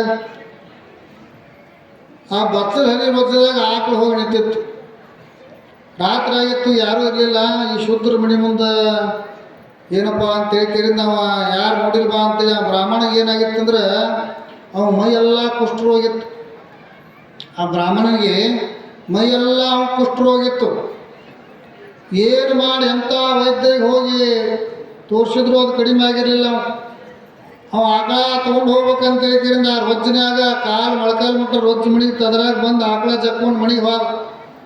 ಚೀಚಿ ಇವತ್ತು ಏನಪ್ಪ ಅಂದ್ರೆ ಬೈಲಿಗಾತ ಅಂತೇಳಿ ಜಾಕ ಮಾಡಿದ. ಗೋಮೂತ್ರ ಗೊಚ್ಕೊಂಡ ಆಕಳ ಕಟ್ಟಿ ಸ್ನಾನ ಮಾಡಿ ತನ್ನ ಕಾಲ ಕಡೆ ನೋಡ್ಕೊಂಡ. ಆ ಆಕಳ ತರ್ಲಾಕ ಎಷ್ಟು ಕಾಲ ರೊಜ್ಜಿನ ಮುಳುಗಿತ್ತಲ್ಲ, ಅಷ್ಟು ಕಾಲು ನೋಡ್ಕೊಂಡ್ರೆ ಅಷ್ಟು ಕುಷ್ಠರೋಗ ಹೋಗಿಬಿಟ್ಟಿತ್ತಲ್ಲ. ಅಷ್ಟು ಕುಷ್ಠರೋಗ ಹೋಗಿಬಿಟ್ಟಿತ್ತು. ಆಶ್ಚರ್ಯ ಆಗಿಬಿಡ್ತೇವೆ. ಮಾದಾರ ಚೆನ್ನೈನ ಮಣಿ ಹೆಚ್ಚಿಲ್ಲಾಗಿರ್ತಕ್ಕಂಥ ರೊಜ್ಜಿನಾಗ ನಾನು ಕಾಲಿಟ್ಟಾಗ ನನ್ನ ಕಾಲಿನ ಕುಷ್ಠರೋಗ ಮಾಯ ಆಗಿಬಿಟ್ಟು. ಎಂಥ ಶಕ್ತಿ ಇರ್ಬೇಕು ಶರಣರ ಒಂದು ಮೈಯೊಳಗೆ ಅಂತೇಳಿ ಕೇಳಿಂದ ಮರುದಿನ ಹೋಗಿ ಶರಣಾಗತಿಯಾಗಿ ಆ ರಾಡಿ ತೊಗೊಂಡು ಮೈ ತುಂಬ ಹಚ್ಕೊಂಡಂತ. ಮೈ ತುಂಬ ಹಚ್ಕೊಂಡ್ರೆ ಮೈ ತುಂಬ ಹತ್ತಿರ್ತಕ್ಕಂಥ ತೊಂಡು ರೋಗ ಎಲ್ಲ ಹೋಗಿಬಿಡ್ತಂತ. ಅವಾಗ ಮಾದಾರ ಚೆನ್ನೈ ಶರಣಾಗತಿಯಾಗಿ ಹೇಳಿದಂತ.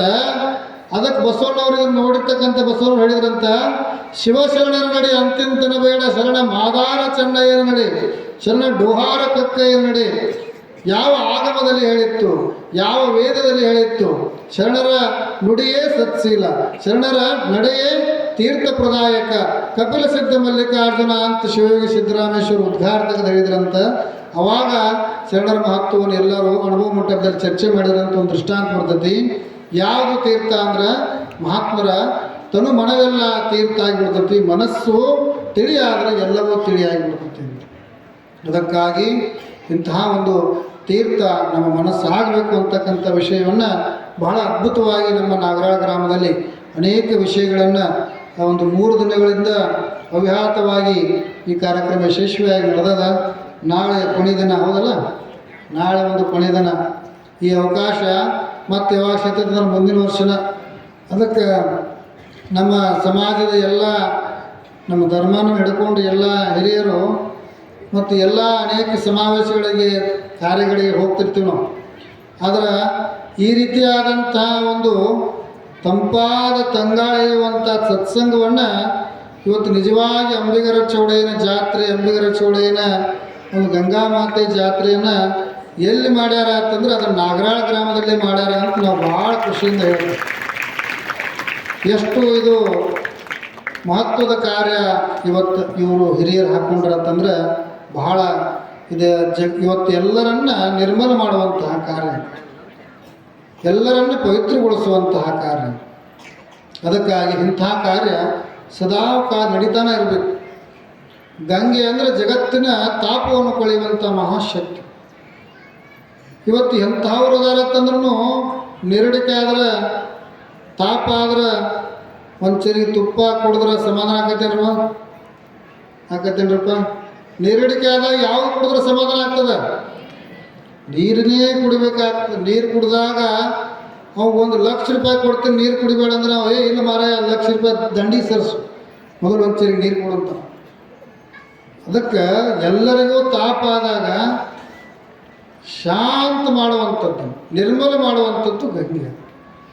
ಅದಕ್ಕಾಗಿ ಇವತ್ತು ಗಂಗೆಯನ್ನು, ಇವತ್ತು ಅಂಬಿಗರ ಚೌಡಯ್ಯನನ್ನು ನಾಗರಾಳದಲ್ಲಿ 5 ವರ್ಷ ಆತ, 4 ವರ್ಷ, 4ನೇ ವರ್ಷ ನೋಡ್ರಿ ಸ್ಥಾಪನೆ ಮಾಡಿ, ಆ ನಿಮಿತ್ತ ಪ್ರತಿ ವರ್ಷ 5 ದಿನಗಳ ಪರ್ಯಂತರವಾಗಿ ನಮ್ಮನ್ನೆಲ್ಲ ಮಹಾತ್ಮರ ಮಾತುಗಳಿಂದ ಸ್ನಾನ ಮಾಡಿಸುವಂಥ ಕಾರ್ಯ ಈ ಆಯೋಜಕರೆಲ್ಲ ಹಮ್ಮಿಕೊಂಡ್ರಲ್ಲ, ಅವರಿಗೆಲ್ಲ ಜೋರಾಗಿ ಚಪ್ಪಾಳೆ ತಟ್ಟೋದ್ರ ಮುಖಾಂತರ ನಾವು ಅಭಿನಂದನೆ ಸಲ್ಲಿಸಲೇಬೇಕು ಅಂತ. ಜಾತ್ಯತೀತವಾಗಿ ಇವತ್ತು ಜಾತಿಯ ಜಗಳ, ನಾ ಹೆಚ್ಚಿಂದ ನೀ ಹೆಚ್ಚಿಂದ ಭಾಳ ಕಡೆ ನಾವು ಹೋಗಿರ್ತೀವಿ. ಮಡಿವಾಳ ಮಾಚಿದೇವನ ಜಯಂತಿ ಮಾಡ್ತಾರಂದ್ರೆ ಅವ್ರು ಮಡಿವಾಳ ಸಮಾಜದವ್ರು ಅಷ್ಟೇ ಮಾಡ್ತಾರೆ. ಬಸವಣ್ಣವ್ರ ಜಯಂತಿ ಮಾಡ್ತಾರೆ, ಅವ್ರು ಲಿಂಗಾಯತರು ಅಷ್ಟೇ ಮಾಡ್ತಾರೆ. ಅಂಬಿಗರ ಚೌಡಯ್ಯನ ಜಾತ್ರೆ ಮಾಡ್ತಾರೆ, ಅಂಬಿಗರ ಚೌಡಯ್ಯ ಅಂಬಿಗರ ಮಂದಿ ಅಷ್ಟೇ ಮಾಡ್ತಾರೆ. ಮಾದಾರ ಚೆನ್ನಯ್ಯನ ಜಯಂತಿ ಅವ್ರು ಮಾದಾರ ಸಮಾಜದವ್ರು ಅಷ್ಟೇ ಸಮಾನ. ಹಿಂಗೆ ಇವತ್ತು ವಾತಾವರಣ ನೋಡುವಂಥ ಕಾಲದಲ್ಲಿ ನಾಗರಾಳದಲ್ಲಿ ಇವತ್ತು 12ನೇ ಶತಮಾನದೊಳಗೆ ಬಸವಣ್ಣವ್ರು ಮಾಡಿರ್ತಕ್ಕಂತಹ ಅನುಭವ ಮಂಟಪದ ಕಾರ್ಯವನ್ನು ನಿಜವಾಗಿ ಅಂಬಿಗರ ಚೌಡಯ್ಯ ಪ್ರತಿಪಾದನೆ ಮಾಡಿರ್ತಕ್ಕಂತಹ ಒಂದು ಸಂದೇಶವನ್ನು ಎಲ್ಲಿ ಪಾಲಿಸ್ಲಾಕತ್ತೀರಿ ಅಂತಂದ್ರೆ ನಮ್ಮ ನಾಗರಾಳ ಗ್ರಾಮದಲ್ಲಿ ನೀವೆಲ್ಲ ಪಾಲಿಸ್ಲಿಕ್ಕತ್ತೀರಿ ಅಂತಕ್ಕಂಥದ್ದನ್ನು ನಾವು ಭಾಳ ಸಂತೋಷದಿಂದ ಹೇಳ್ತೀವಿ. ಇದು ನಡಿಬೇಕು, ಇದು ನಿರಂತರವಾಗಿ. ಅದಕ್ಕಾಗಿ ಜ್ಞಾನದ ಹಸಿವು ಸದಾಕಾಲ ನಮ್ಮನ್ನು ತನಿಸ್ತಾ ಇರಬೇಕು, ಮಾತುಗಳು ಬೇಕೇ ಬೇಕು. ಇವತ್ತು ನಮ್ಮ ಗ್ರಾಮದಲ್ಲಿ ಇವತ್ತು ನಾವು ಏನು ಮಾಡಿದರೆ ಸಮಾಧಾನ ಆಗ್ತದೆ ಅಂದರೆ ಇಂತಹ ಪುರಾಣ ಪ್ರವಚನವನ್ನು ಹಚ್ಚಿದರೆ ಜಗತ್ ಕಲ್ಯಾಣ ಆಗ್ತದೆ, ಲೋಕ ಕಲ್ಯಾಣ ಆಗ್ತದೆ, ಗ್ರಾಮ ಸುಧಾರಿಸ್ತದೆ. ಇವತ್ತು ನಾವೆಲ್ಲ ಸಂಸ್ಕಾರವಂತರಾಗಲಿಕ್ಕೆ ಸಾಧ್ಯದ. ಇವತ್ತು ಹೇಳಿದರು ಶರಣಾರ್ಥಿ ಅಂದಾಗ ನಿಮ್ಮಿಂದ ಏನು ನಾವು ಕೇಳಿದ್ವಿ ಅಂತಂದರೆ ಮತ್ತೆ ಪ್ರತಿಯಾಗಿ ಶರಣಾರ್ಥಿ ಅನ್ನುವಂಥ ಶಬ್ದವನ್ನು ಕೇಳಿದ್ವಿ. ಇದು ಯಾವಾಗಿಂದ ಪ್ರಾರಂಭ ಆತಂದ್ರೆ ನಿಮಗೆ ಈ ಸಂಸ್ಕಾರ ಬಿದ್ದದೆ ಅಂತಕ್ಕಂಥದ್ದು ನಮ್ಗೆ ಭಾಳ ಖುಷಿ.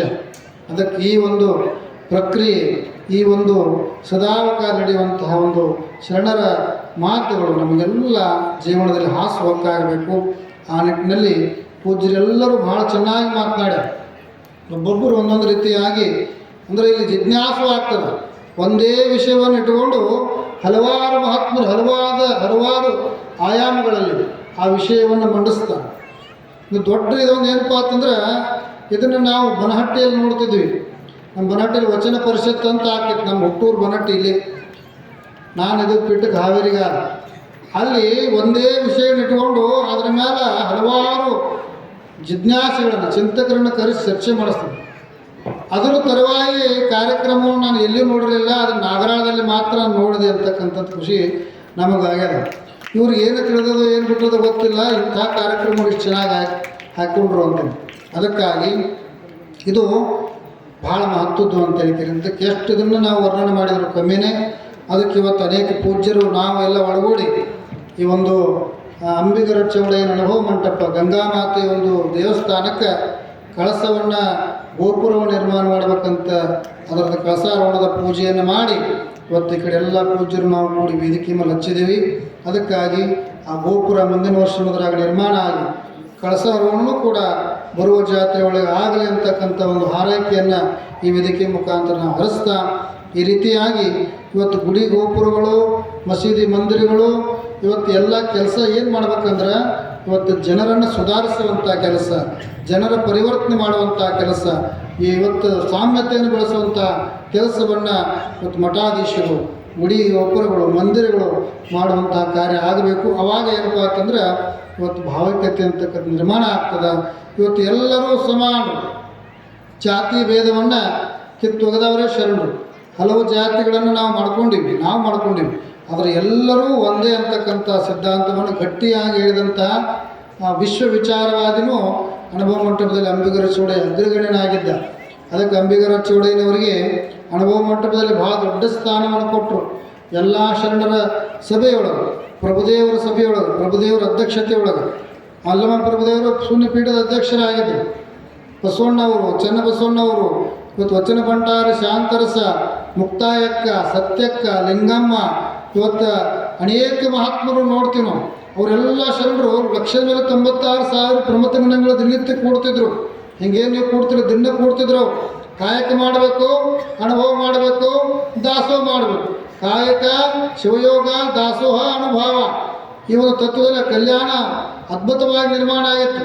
ಇಂಥ ಒಂದು ಎಲ್ಲ ಶರಣರು ಬಲ್ಲವರಿರುವಂಥ ಸಭೆಯೊಳಗೆ ಇವತ್ತು ನಾವು ಆರಾಧನೆ ಮಾಡ್ತಿರುವಂಥ ಅಂಬಿಗರ ಚೌಡಯ್ಯನವರಿಗೆ ಶರಣರಲ್ಲಿ ನಿಜ ಶರಣ ಅಂತ ಏಕೆಂದು ಪ್ರಭುದೇವರು ಕರೆದರು ಅಂತಕ್ಕಂಥ ಒಂದು ಇವತ್ತು ಇತಿಹಾಸವನ್ನು, ವಚನವನ್ನು, ಆಧಾರವನ್ನು ನಾವು ನೋಡ್ತೀವಿ. ಅಂತಹ ಒಬ್ಬ ಧೀರ ಶರಣ, ಗಣಾಚಾರ್ಯ ಶರಣ ಅಂಬಿಗರ ಚೌಡಯ್ಯ. ಅವತ್ತು ಯಾವ ಸತ್ಯವನ್ನು ಹೇಳಿಕ್ಕೆ ಅಂಬಿಗರ ಚೌಡಯ್ಯ ಸತ್ಯ ಪ್ರತಿಪಾದನೆ ಮಾಡಲಿಕ್ಕೆ ಹೆದರಲಿಲ್ಲ. ಸತ್ಯ ಹೇಳ್ಬೇಕಾಗ್ತಂದ್ರೆ 8 ದಿಬೇಕಾಗ್ತದೆ ಇವತ್ತು, ಹೌದಲ್ಲ? ಕರೆ ಹೇಳ್ಬೇಕಾಗ್ತಂದ್ರೆ ಧೈರ್ಯ ಬೇಕು. ಸುಳ್ಳು ಹೇಳ್ಬೇಕಾಗ್ತಂದ್ರೆ ಏನು ಧೈರ್ಯ ಬೇಕಾಗಿಲ್ಲ. ಎಷ್ಟು ಬೇಕಾದಷ್ಟು ಸುಳ್ಳು ಹೇಳೋದು ಸುಳ್ಳಿಗೆ ಸುಳ್ಳು ಹೇಳ್ಬೋದು ಹೋಗಿ ನಾವು. ಕರೆ ಹೇಳ್ಬೇಕಾಗ್ತಂದ್ರೆ ಧೈರ್ಯ ಬೇಕಾಗ್ತದೆ. ಕರೆ ಹೇಳಾನೆ ಅಂತಿರ್ತೀವಿ ನೋಡ್ರಿ, ಕರೆ ಹೇಳಾನೆ ಅಂತಿರ್ತೀವಿ. ಕರೆ ಹೇಳಿದವ ಅಂಬಿಗರು ಇದಕ್ಕೆ ಇದು ತಪ್ಪು, ಇದು ಸರಿ, ಇದು ಹೌದು, ಇದು ಅಲ್ಲ ಅಂತೇಳಿಕರಿಂದ ನೇರವಾಗಿ ಯಾರ ಮುಲಾಜಕ್ಕೂ ಒಳಗಾಗದೆ ಧರ್ಮ ಲಂಪಟರನ್ನು ಇವತ್ತು ವೈದಿಕಶಾಹಿಗಳನ್ನು, ಇವತ್ತು ಶೋಷಣೆ ಮಾಡುವಂಥವರನ್ನು, ಸಾಂಪ್ರದಾಯವಾದಿಗಳನ್ನು, ಇವತ್ತು ಜನರನ್ನು ಇವತ್ತು ಸರಿ ದಾರಿಯಿಂದ ಅವ್ರನ್ನೆಲ್ಲ ದಾರಿ ತಪ್ಪಿಸುವಂಥ ಒಂದು ಮೌಢ್ಯ ಆಚರಣೆಗಳ ವಿರುದ್ಧವಾಗಿ ಅಂಬಿಗರ ಚೌಡಯ್ಯ ಖಂಡಿಸಿದ್ದ. ಅದಕ್ಕಾಗಿ ಇವತ್ತು ನೋಡ್ರಿ, ಇವತ್ತು ಈ ಕಡೆ ಎಲ್ಲ ಭಾಳ ಕಮ್ಮಿ. ಇವತ್ತು ನೀವೆಲ್ಲ ನಿಮಗೆಲ್ಲ ಗೊತ್ತದ, ದುಡಿಯಾರ ಮೈಯಾಗ ಬೆವರು ಬರ್ತೈತಿ, ದುಡಿಲಾರ್ದವ್ರ ಮೈಯಾಗ ಏನು ಬರ್ತೈತ್ರಿವ? ದೇವ್ರು ಬರ್ತಾವಂತ. ದುಡಿಯಾರ ಮೈಯಾಗ ಬೆವರು ಬರ್ತೈತಂತ, ದುಡಿಲಾರ್ದವ್ರ ಮೈಯಾಗ ದೇವ್ರು ಬರ್ತೈತಿ. ಎಷ್ಟು ಮಜಾ ಅಲ್ರಿ! ಇಷ್ಟು ವಿಜ್ಞಾನ, ಇಷ್ಟು ತಂತ್ರಜ್ಞಾನ, ಇಷ್ಟೆಲ್ಲ ಮುಗಿಲ ಮೇಲೆ ಹೋಗಿ ನೋಡಿ ಬಂದ, ಅಲ್ಲಿ ದೇವ್ಲೋಕ ಐತಿ ಅಂತೇಳಿ ಅಲ್ಲೂ ಏನಿಲ್ಲ, ತಳಕ್ಕೆ ಪಾತಾಳ ಎಲ್ಲ ಬೋರ್ ಹೊಡೆದು ನೋಡ್ತಾರೆ, ಅಲ್ಲೂ ಏನಿಲ್ಲ. ಇಷ್ಟೆಲ್ಲ ವಿಜ್ಞಾನ ಮುಂದುವರೆದ ಕಾಲದಲ್ಲಿ ಋಷಿಮುನಿಗಳು, ತಪಸ್ವಿಗಳು ಎಲ್ಲಿ ಕುಂತಾರ? ಕಾಶಿ ಒಳಗೆ ಕುಂತಾರ. ಕಾಶಿ ಒಳಗೆ ಎದಕ್ಕೆ ಕುಂತಾರ ಅಂತಂದ್ರೆ ಮೂಗು ಹಿಡಿದು ತಪಸ್ಸು ಮಾಡಕತ್ಯಾರ, ಗವಿ ಒಳಗೆ ಕೂತು ಅನುಷ್ಠಾನ ಮಾಡಕತ್ಯಾರ, ಮಠದೊಳಗೆ ಹೊರಗೆ ಬರಲಾರ್ದಂಗೆ ಮೌನ ವ್ರತ ಮಾಡಕತ್ಯಾರ. ಎದಕ್ಕೆ ಮಾಡಕತ್ಯಾರ ಅಂದ್ರೆ ದೇವರನ್ನು ಕಾಣಬೇಕಂತ ಅವ್ರು ಮಾಡಕತ್ಯಾರ. ಒಬ್ಬರಿಗೆ ಕಂಡಾಣ, ಒಬ್ಬರಿಗೆ ಕಂಡಿಲ್ಲ. ಸಾವಿರ ವರ್ಷ ಗಡ್ಡ ಬೆಳೆದಾವ, ಊಟ ಇಲ್ಲ, ಹೊಂಟಗಾಲ ನಿಂತುಬಿಟ್ರ, ಕೈ ಮ್ಯಾಗ ಮಾಡ್ಕೊಂಡು ಋಷಿಗಳು. ಅಂಥವ್ರಿಗೆ ಸಿಗಲಾರ ದೇವ್ರ ನಮ್ಮ ಹೆಣ್ಮಕ್ಳ ಮೈಯಾಗ ಗಬಕ್ಕನ ಬಂದ ಬಿಡ್ತಾವ ನೋಡಿ. ಹೌದು, ಗಬಕ್ಕನ ಬಂದದ್ದು ಬಾಯಿ ಬಂದದ್ದು ಕೇಳಕ್ಕೆ ಚಾಲು ಮಾಡ್ಬಿಡ್ತಾವೆ. ನನಗೆ ಸೀರೆ ಉಳಿಸು, ನನಗೆ ಕನಬಟ್ಟು ಹಚ್ಚು, ನನಗೆ ಉಡಿ ತುಂಬು, ನನಗೆ ಜಾತ್ರೆ ಮಾಡು, ನನಗೆ ಗುಡಿ ಕಟ್ಟು, ನನಗೆ ತೆಂಗಿನಕಾಯಿ ಹೊಡಿ, ನನಗೆ ವಾರ ಹಿಡಿ ಹೇಳ್ತಾವಲ್ರಿ. ನಿಮ್ಮೂರಾಗೇನು ಬೇಡಾಕಿಲ್ಲ, ಯಾವ ದೇವ್ರು ಬಂದಿರಕ್ಕೆ ಇಲ್ಲ. ಕಡೆ ಸುದ್ದಿ ಹೇಳ್ದನ್ನ ಹೆಂಗ್ರಿ? ಇದನ್ನು ಏನಪ್ಪ ಅಂದ್ರೆ ದೇವರ ಬಂದ ಕೂಡಲೇ ಇವ್ರು 4 ಮಂದಿ ಹಿಡಿಯಾರಿರ್ತಾರೆ, ಓಡಿ ಬಂದು ಅವ್ರ ಕೈ ಹಿಡಿತಾರೆ. ಕೈ ಹಿಡಿದವರು ಹಂಗೆ ಹಿಂದೆ ಮುಂದೆ ಮಾಡಕ್ಕೆ ಬಿಡ್ತಾರೆ. ಅವ್ರಿಗೆ ಹೆಚ್ಚು ಹಿಡಿತಾರೆ. ಇವ್ರು ಹಿಡಿತಾರಂತ ಅವ್ರು ಹೆಚ್ಚು ಮಾಡಕತ್ತಾರೆ. ಮತ್ತೆ ಕೈ ಬಿಟ್ಟರೆ ಹೆಚ್ಚು ಮಾಡಂಗಿಲ್ಲ, ಬಿಟ್ಬಿಡ್ಬೇಕು ಅವ್ರು. ಇವ್ರು ಬಿಡಂಗಿಲ್ಲ ರೀ, ಹಿಡ್ದೇ ಬಿಡ್ತಾರೆ, ಹೆಚ್ಚು ಹಿಡಿತಾರೆ. ಹೇಳಾಯಿ ಅಂತಾರೆ. ಗಂಡು ಮಗನ ಮೈಯಾಗ ಹೇಳ್ಬತ್ತೆ ಅಂತ ಹೇಳಪ್ಪ, ಏನು ತಪ್ಪೈತಿ ಹೇಳ, ಏನು ತಪ್ಪೈತಿ? ತಪ್ಪೈತಿ ಎಲ್ಲ ತಪ್ಪೈತಿ. ಏನು ತಪ್ಪೈತಿ? ಎಲ್ಲ ತಪ್ಪೈತಿ. ನನಗೆ ಹೆಂಗಾಗಿ ನಾನು ಬಂದ್ರೆ ಒಂದು ದೇವ್ರು ಬರ್ತಾರೆ ನಿಜ. ಅವ ಹಿಂಗೆ ದೊಡ್ಡ ಮನುಷ್ಯ ಇದ್ದ, ನಿಜ ಇರ್ತದೆ ಕೇಳ, ಚೌಡ ಹಿಂಗೆ ವಿಚಾರ ಹೇಳಾಕ್ತೀನಿ. ಹಿಂಗೆ ಬಂದ 8 ಮಂದಿ ಹಿಡಿದ್ರು ಖರ್ಚುವಲ್ಲ, ಕಟ್ ಕಸಲ ಕತ್ಬಿಟ್ಟು ಇರ್ಬೋದು. ದೇವ್ರು ಬಂದ್ಬಿಟ್ರು ಅವ್ನ ಮೈಯಾಗ ಕಡೆ ಅಂತ ಚಾಲುವಾಗಿ ಕಡೆ ಅಂದ. ಹಿಂದೆ ಮಾಡಿದ್ರು, ಮುಂದೆ ಮಾಡಿದ್ರು, ಹೊಯ್ ಚಾಲುವಾಗಿ ಚೀರಾಡಕತ್ತು, ಕುಯ್ಯಾಡಕತ್ತು. ಒಂದು ದೊಡ್ಡ ತೆಂಗಿನಕಾಯಿ ತೊಗೊಂಬಂದು ಆ ಕಡೆದವ ಇರ್ಬೋದು. ದೇವ್ರು ಬಂದೈತೆ ಅಂದವನು ಹಿಂಗೆ ಮಾಡಿ ಹೆಬ್ಬಟ್ಟು ನೋಡಿ ಬಡ್ತಾ ಒಗದ ಬಿಟ್ಟವ. ಹೆಬ್ಬಟ್ಟಿಗೆ ಹೋಗದ ಮೈಯಾಗ ದೇವ್ರು ಬಂದವ. ಹೆಬ್ಬಟ್ಟಿಗೆ ಏನು ಹೋಗದ, ಹೆಬ್ಬಟ್ಟನ ಹೊಡಿತೀರಿ. ಚೆಲ್ಲತ್ತು ರಕ್ತ ಸಿಗುತ್ತು, ಇವು ಹೊಗೆ ಬಿಟ್ಟಿರ್ತೀರಿ ದೇವರು. ಮೈಯಾಗ ದೇವರು ಹೋಗುತ್ತೆ. ಮುಂದೆ ಹೇಳಿ ಮತ್ತೆ ಅಂತ ಇವರು ನಿಂಬೆಕಾಯಿ ತೊಗೊಂಡು ಬಂದರು. ಏನು ಹೇಳ್ತೀವೋ, ರಕ್ತ ಸುರಿ ಆಗ್ತೈತಿ, ದೇವ್ರು ಹೋಗಿ ಅಂದ್ಬಿಟ್ರು, ದವಾಖಾನೆ ತೊಗೊಂಡ್ರಿ ಅವನು.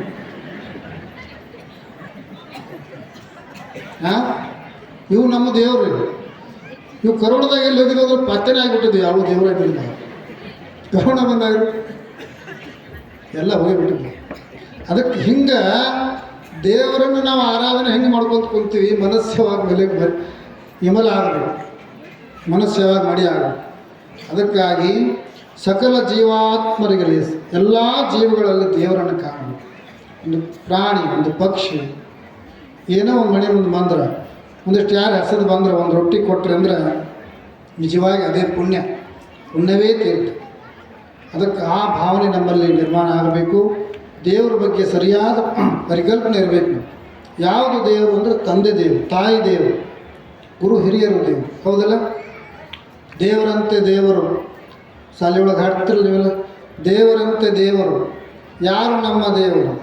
ತಾಯಿ ನಮ್ಮ ದೇವರು. ಹೌದಲ್ಲ? ಗುರು ನಮ್ಮ ದೇವರು, ಪ್ರಕೃತಿ ನಮ್ಮ ದೇವರು, ಅನ್ನ ನಮ್ಮ ದೇವರು, ನೀರು ನಮ್ಮ ದೇವರು. ದೇವರಂತೆ ದೇವರು, ಯಾವ ನಮ್ಮ ದೇವರು. ಎಷ್ಟು ಚಲೋ ರೀ! ಇದನ್ನು ನಾವು ಅರ್ಥಕೊಂಡು ನಡಿಬೇಕಲ್ಲ. ಅದಕ್ಕೆ ದೇವರನ್ನು ಸರಿಯಾಗಿ ಅರ್ಥ ಮಾಡ್ಕೊಬೇಕಲ್ಲ.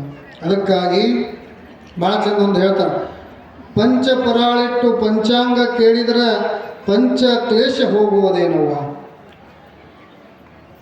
ಜೋಗಪ್ಪ ಬಂದಾಗ ದುಂಡಿಗೆ ಎತ್ತಿ ಎತ್ತಿ ದೇವರಾಣ ಕೇಳೋದು ಸಾಕವ್ವ. ಹೌದಲ್ಲ? ತಂಗಿಯೇ ನೀ ಬಾರಿ ಬಂಗಾರದಂತವಳೆ ಮಂಗಳ ನುಡಿ ಎಂದು ಕೇಳವ. ಪತ್ರಿಯ ಗಿಡಕ್ಕೆ ಹೋಗಿ ಸುತ್ತಾಡಿ ಬಂದರ ಗಾಣದ ಎತ್ತಿಗೆ ಸರಿಯವ್ವ. ಪಂಚಲಕ್ಷಣಗೆ ಸದ್ಗುರುವಿಗೆ ಬೆಳಗಿದರೆ ಬೇಕಾದ ಕೊಡುವನು ತಾಯವ್ವ. ತಂಗಿಯೇ ನೀ ಬಾರಿ ಬಂಗಾರದಂತವಳೆ ಮಂಗಳ ನುಡಿ ಎಂದು ಕೇಳವ. ಯಾವುದು ಮಂಗಳ ನುಡಿ? ಪತ್ರಿ ಗಿಡಕ್ಕೆ ಹೋಗಿ ನಾವು ಸುತ್ತಾಗಿ ಬಂದೀವಿ ಅಂದ್ರೆ ಗಾಣದ ಸುತ್ತಂಗೆ ಆಕತಿ, ಮನಸ್ಸು ಶುದ್ಧ ಆಗಲಿಲ್ಲ. ಮತ್ತು ಅದಕ್ಕೆ ಮತ್ತೆ ರೀಲ್ ದಾರ ಸುತ್ತ ಹಾಕಿ ಅದ್ರ ಗಿಡನ ಒಣಗಿಸೇ ಬಿಡ್ಬಿಡ್ತೀವಿ ನೀವೆಲ್ಲ ಹೆಣ್ಮಕ್ಳು. ಅದಕ್ಕೆ ಹಂಗಟ್ಟು ಹಿಂಗಟ್ಟು ಹಾಕಿ ಕುಂಕುಮ ಗಿಕ್ಕು ಹಾಕಿ ಅದ್ರಾಗ ಹಸಿಡಿರ್ತೈತಿ. ತುಳಸಿ ಗಿಡಕ್ಕೆ ಪೂಜೆ ಮಾಡಿ ಮಾಡಿ ಮಾಡಿ ತುಳಸಿ ಗಿಡನ ಕ್ರಾಸ್ ಇರಂಗಿಲ್ಲ ಅದನ್ನ ಹೋದ್ರೆ ಒಣಿತ್ರಿ ನಮ್ಮದು. ಯಾಕೆ ತುಣಿತು ಯಾಕೆ ಯಾರೂ ಮಾಟ ಮಾಡಿಸ್ಯಾರಿ, ಅದಕ್ಕೆ ಒಣಗಿತ್ರಿ. ಮಡ್ದಾನ ಬನ್ನಿ ಗಿಡನ ಹೋತ್ರಿ, ಸುತ್ತಕ್ಕೆ ಹೋಗ್ಬಿಡ್ತದೆ. ಪತ್ರಿ ಗಿಡ ಬನ್ನಿ ಗಿಡ ಸುತ್ತ ಹಾಕ್ಬಿಡ್ರಿ ಅಂತಲ್ಲ, ಅದು ವೈಜ್ಞಾನಿಕ ಕಾರಣ. ಶುದ್ಧವಾದಂಥ ಆಕ್ಸಿಜನ್ ಸಿಗ್ತೈತೆ ಅಲ್ಲಿ ಪತ್ರಿ ಗಿಡಕ್ಕೆ. ಅಂದರೆ ಆಗಿನ ಕಾಲದಲ್ಲಿ ಹೆಣ್ಮಕ್ಳು ಮನೆ ಬಿಟ್ಟು ಹೋಗಿ ಬರ್ತಿರ್ಲಿಲ್ಲ. ಆಗಿನ ಶಾಸ್ತ್ರದವ್ರು ಹಂಗೆ ಹೇಳ್ತಿದ್ರು, ಹೋಗಿ ಆರೋಗ್ಯ ಸುಧಾರಣೆ ಆಗ್ಬೇಕಂತಂದ್ರೆ ಒಟ್ಟಿಗೆ ಗಿಡಗಳ ಸುತ್ತ ನಾವು ಇರಬೇಕು ಅಂತ ಹೇಳ್ತೀವಿ. ಇರಲಿ, ಅದ್ರಲ್ಲಿ ನಾವು ಹಿಂಗೆ ಮಾಡ್ತೀವಿ. ಅದಕ್ಕಾಗಿ ಇದನ್ನು ನಾವು ದೇವರಿಗೆ ಬೇಕು ಮಡೆ ನೀರಯ್ಯ, ಮರಗಳಿಗೆ ಸಾಕು ಮೈಲಿಗೆ ನೀರಯ್ಯ. ಮರಗಳಿಗೆ ಏನು ಬೇಕು ರೀ? ಮೈಲಿಗೆ ನೀರು ಆದರೆ ಸಾಕು, ಶುದ್ಧವಾದಂಥ ಗಾಳಿ ಕೊಡ್ತೀವಿ. ಆಕಳಿಗೆ ಏನು ಬೇಕು? ಮೊಸರು ನೀರು ಕುಡಿದು ನಮಗೇನು ಕೊಡ್ತದೆ ರೀ? ಶುದ್ಧವಾದಂಥ ಅಮೃತಪ್ರಾಯವಾದಂಥ ಹಾಲು ಕೊಡ್ತೀವಿ. ಅದಕ್ಕೆ ಈ ರೀತಿಯಾಗಿ ಅವುಗಳನ್ನು ನೋಡಿ ಆದರೂ ನಾವು ಕಲಿಬೇಕು. ಅಶುದ್ಧವನ್ನು ನಾವು ತಗೊಂಡು ಕೆಟ್ಟದ್ದನ್ನು ನಮ್ಮಲ್ಲಿ ನಾವು ಅದನ್ನು ಬಿಟ್ಟು ಒಳ್ಳೆಯದನ್ನು ಜಗತ್ತಿಗೆ ಕೊಡುವಂಥದ್ದು ಕೆಲಸ ಮಾಡಿ, ಅದು ನಿರ್ಮಲವಾದಂಥ ಬದುಕು. ಯಾರು ಏನ್ರಿ ಅಂದ್ರೆ ಸಾಯುತಕ್ಕ ನೆನಪು ಬಿಡಿದ್ರಿ ಅದು. ಅವ್ನು ನನಗೆ ಹಂಗೆ ಅಂದ ಅವ್ನು ಬಿಡೋದೇ ಇಲ್ಲ. ಅದೇನು ಯಾಕಾಗಲಿ, 2 ಆಗಲಿ 2, 3 ಆಗಲಿ 3 4 ಆಗಲಿ ಅದನ್ನು ತೀರ್ಸೋಣ ಕಡಿಯೋಕ್ಕಾಗಲ್ಲ. ಅವು ಹಂಗಂದ್ಲ ನನಗೆ ಹಂಗಂದ ಅನ್ನಕ್ಕೆ ಯಾಕೆ ಹಂಗಂದಲ್ಲ ಅಂತೇಳಿ ಇದನ್ನು ನಾವು ಎಷ್ಟು ನೋಡಿ ಸಾಧಿಸ್ತೀವಿ. ಕೊನೆಗೆ ಸಾಯೋ ಕಾಲಕ್ಕೆ ನೋಡು ಅವ್ನು ನನಗೆ ಹಂಗಂದ ಮಗು ಹೇಳೋದ್ರಿ, ಅವನು ಇರ್ಸಲ್ಲಿ ಬಿಡಬೇಡಿ, ಅವನು ತೀರ್ಸುವ ಅಂತೀವಿ ಹೇಳಿ ಸಾಯಿ. ಇಂತಹ ಒಂದು ಜೀವನ ಇವತ್ತು ನಾವು ನೋಡ್ತೀವಿ. ಅದಕ್ಕಾಗಿ ಇದನ್ನೆಲ್ಲ ಹೊರತುಪಡಿಸಿ ಶರಣರ ಜೀವನವನ್ನು ನಾವು ಕಳೆಯೋಕ್ಕೆ ಪ್ರಯತ್ನ ಮಾಡೋಣ. ದೇವರನ್ನು ಸರಿಯಾಗಿ ಅರ್ಥ ಮಾಡ್ಕೊಳ್ಳೋಕೆ ಪ್ರಯತ್ನ ಮಾಡಿ. ಹೌದಲ್ರಿ? ದೇವರನ್ನು ಎಲ್ಲೆಲ್ಲಿ ಕಂಡಾರ? ಕ್ವಾನಲ್ಲಿ ಕಂಡಾರ, ಕತ್ತಿಯಲ್ಲಿ ಕಂಡಾರ. ಹಿಂಗೆ ಏನಪ್ಪ ಅಂದ್ರೆ ರಾಮೇಶ್ವರಕ್ಕೆ ಹೊಂಟಿದ್ರು ಅಂತ ಎಲ್ಲರೂ ಕೊಡ್ದಾಗ ನೀರು ತುಳಿದು ಹೇಳಿ ಮುಗಿಸ್ಬಿಡ್ತೀನಿ, ಟೈಮ್ ಆಯ್ತು. ನೀವೆಲ್ಲ ಕೂತಿದ್ದು ನೋಡಿ ಇನ್ನೊಂದು 2 ತಾಸು ಹೇಳ್ಬೇಕಂತ ಸಾಯ್ತೈತೆ ನಾವು. ಇವೆಲ್ಲ ಹಾಸಿಗೆ ತೊಗೊಂಡು ಬಂದ್ರೆ ಏನೋ ಎಲ್ಲ ಹಾಸಿಗೆ ಅಂತಂದ್ರೆ ಊಟ ರೆಡಿ ಆಗೈತಿಲ್ಲ, ಘಮ ವಾಸ ಬರಾಕಿದ್ರು. ಇದೊಂದು ಹೇಳಿ ಮುಗಿಸೇ ಬಿಡ್ತೀನಿ.